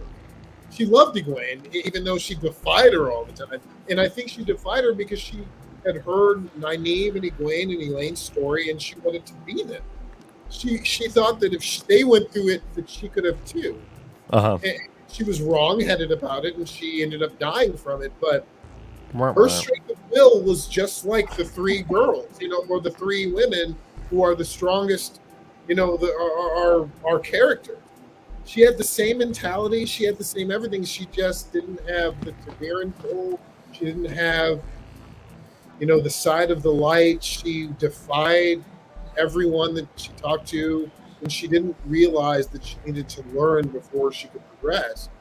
And she ultimately died, but her force of will, as far as doing what she wanted, was extremely strong. Well, Jansen, let me just counter you just a bit from the companion here. It says, quote, Nicola and Irana together showed quite a talent for digging out information. Together they tried to blackmail Egwene using their knowledge that Elena and Nynaeve had pretended to be Aes Sedai before they were raised, that Egwene had gone from the tower with them, and that they were therefore the strong possibility that Egwene also had pretended. What Nicola wanted out of this was to be allowed to go faster in her training. The blackmail attempt failed because Egwene simply faced them down. That's all true. That's all true. Yeah, no, but she's not. Yeah, she was in the Wills. I mean, she. Yeah, she faced him down, but I mean, we're talking about Egwene here. Then, who crushed Masana with her mind. Yeah, we're talking about Egwene. Yeah, that's a good point. That's a good point. And to add to what you just said, and I agree with you, but to add what you just said, even Egwene in her BOV said how good she was at doing this. Yeah. And Egwene, being Egwene, tried to harness that source of strength and was ultimately denied because Nicola reached too far. Where are you comfortable with? Where do we put her? Nicola. I would put her in front of Lanfear at sleep 1. Okay. As far as will, I'm just will. Yeah, sure. Okay. Okay. 2 more. Let's go Valen Luca, which at first I wanted to laugh at, but then I started thinking about it, man. He did what he wanted. This guy did what he wanted. Dude ran a circus. A circus is a little cult, by the way, guys. Think of a circus as a little cult. Why? I want to think of it as a fun community of people who are just creatives. Ryan. With their bodies. With a leader who tells them where to go. I think Valen has to go lower. Because he's definitely in the D tier, only because of this. He was there's a bunch of characters that are always in the chaos hurricane of the Wheel of Time. He was definitely one of those. Him and Bail Doman. By, Nynaeve and Egwene and Tom and Julian, and then by Matt completely. So he was. As far as being a victim of Taviran, Luca was definitely one of those, for sure. Well, Luca's got to be past Aludra. Aludra worked for Luca. Yeah. And he also ended up obtaining one of the worst wives you could have in the Wheel of Time. But did he want her? I don't think he did. That's the thing. Okay, no, shoot. Okay. Hey, this one's gonna throw the entire thing off. Pat and Fane. Let's get into it. Pat and Fane. So happy Didn't we for the do last Pat and one. Fane? No. I'm glad he's the last one. Yeah. Because I believe that Pat and Fane, like I said before about some of the other characters, he had different arcs where he was, from the beginning, he was a pawn.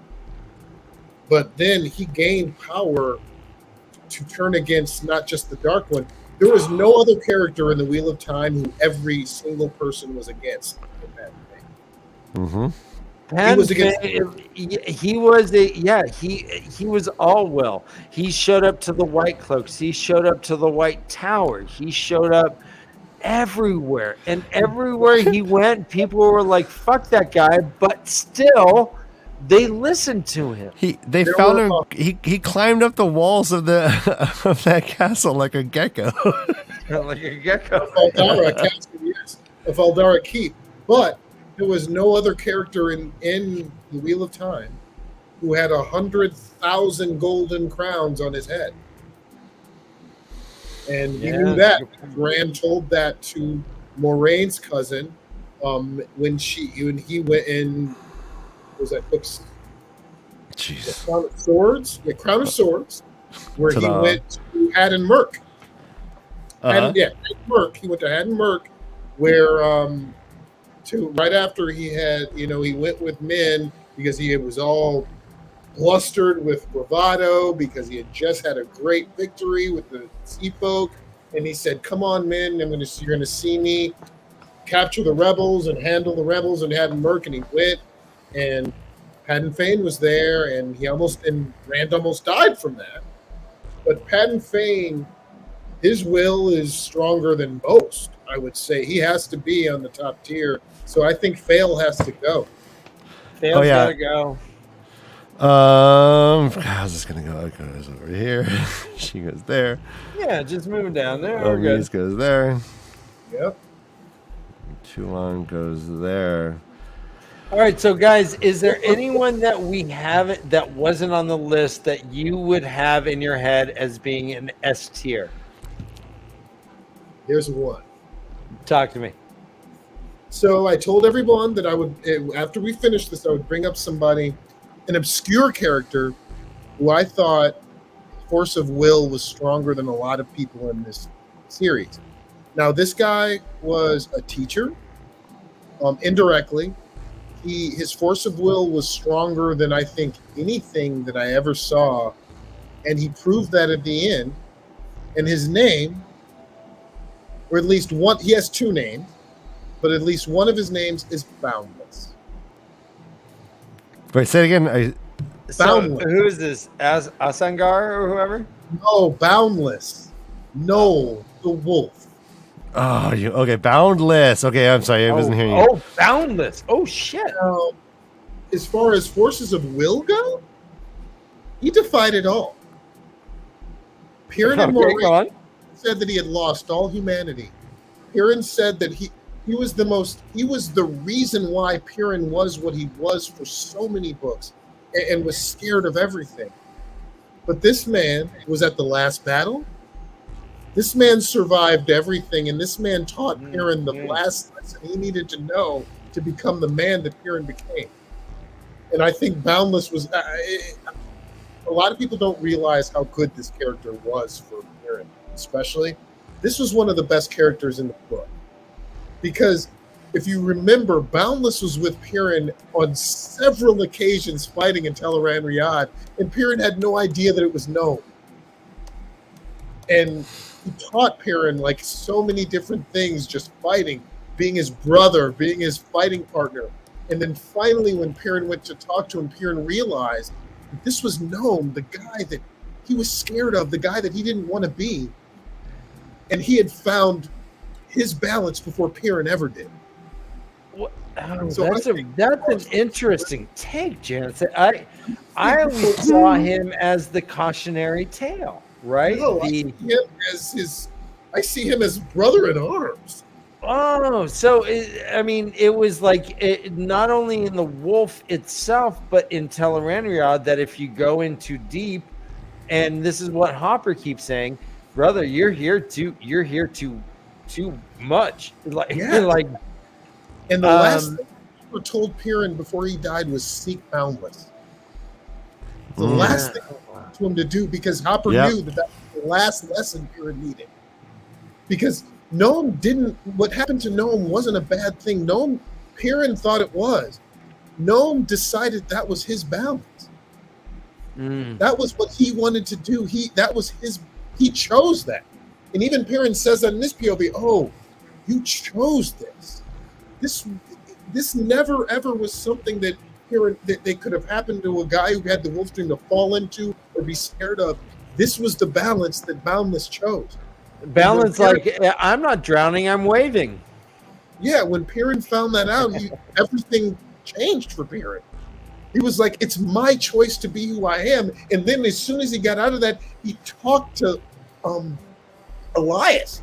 And Elias even asked him, are you one of us now? And what did Piran say? No, I'm who I need to be. Right. We owe that to Boundless. And his force of will, I think, is awesome.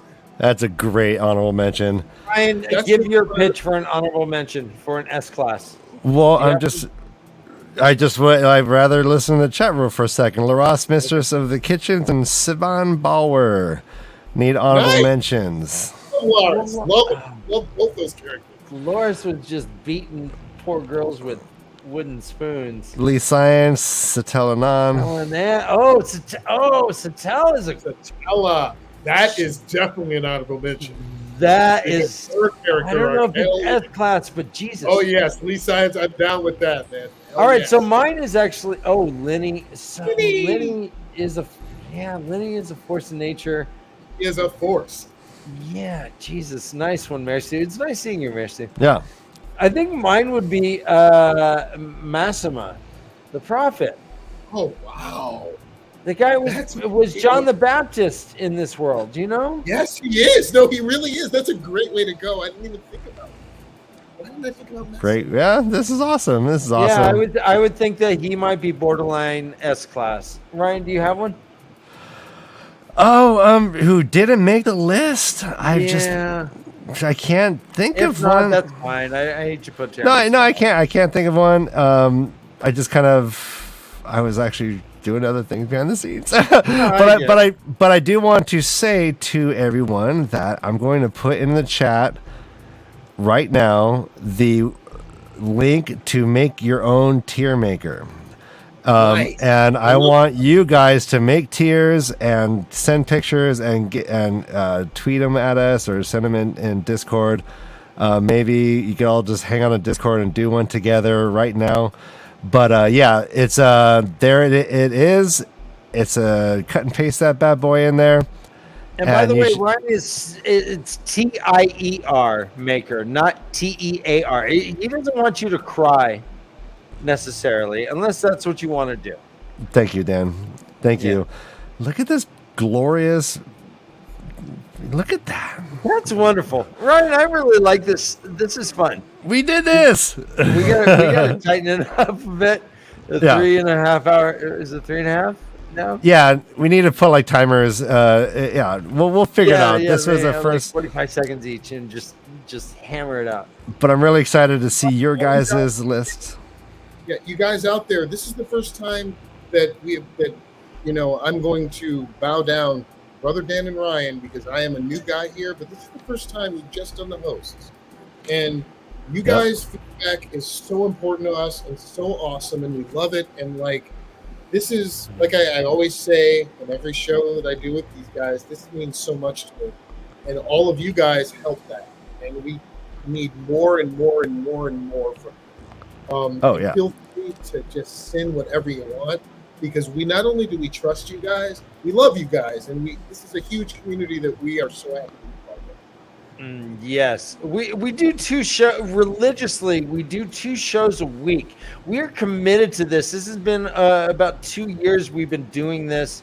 I mean, we take times from our families, we take times from our weekends, we take times. We're doing this because we love to talk about this. This has been the greatest. I mean, this has been the highlight of my weekend, is talking about You. the willpower of all these stupid fake people. and the fact that you guys are watching with us as well and appreciate what we're trying to do. We're just trying to, why not, man? Why not? Yeah, right? why not? Yeah, we're trying to why not. We're trying to why not? All right, it's been a great show. We need to get out of here. I don't have time for Discord. I need to get back to my family, but everyone's go put food on your families. We'll see you on Tuesday for our first time reader show. And we love you. And as always, run for your lives. We're proud of you, right? This is the way to leave. Yeah, run. Bye.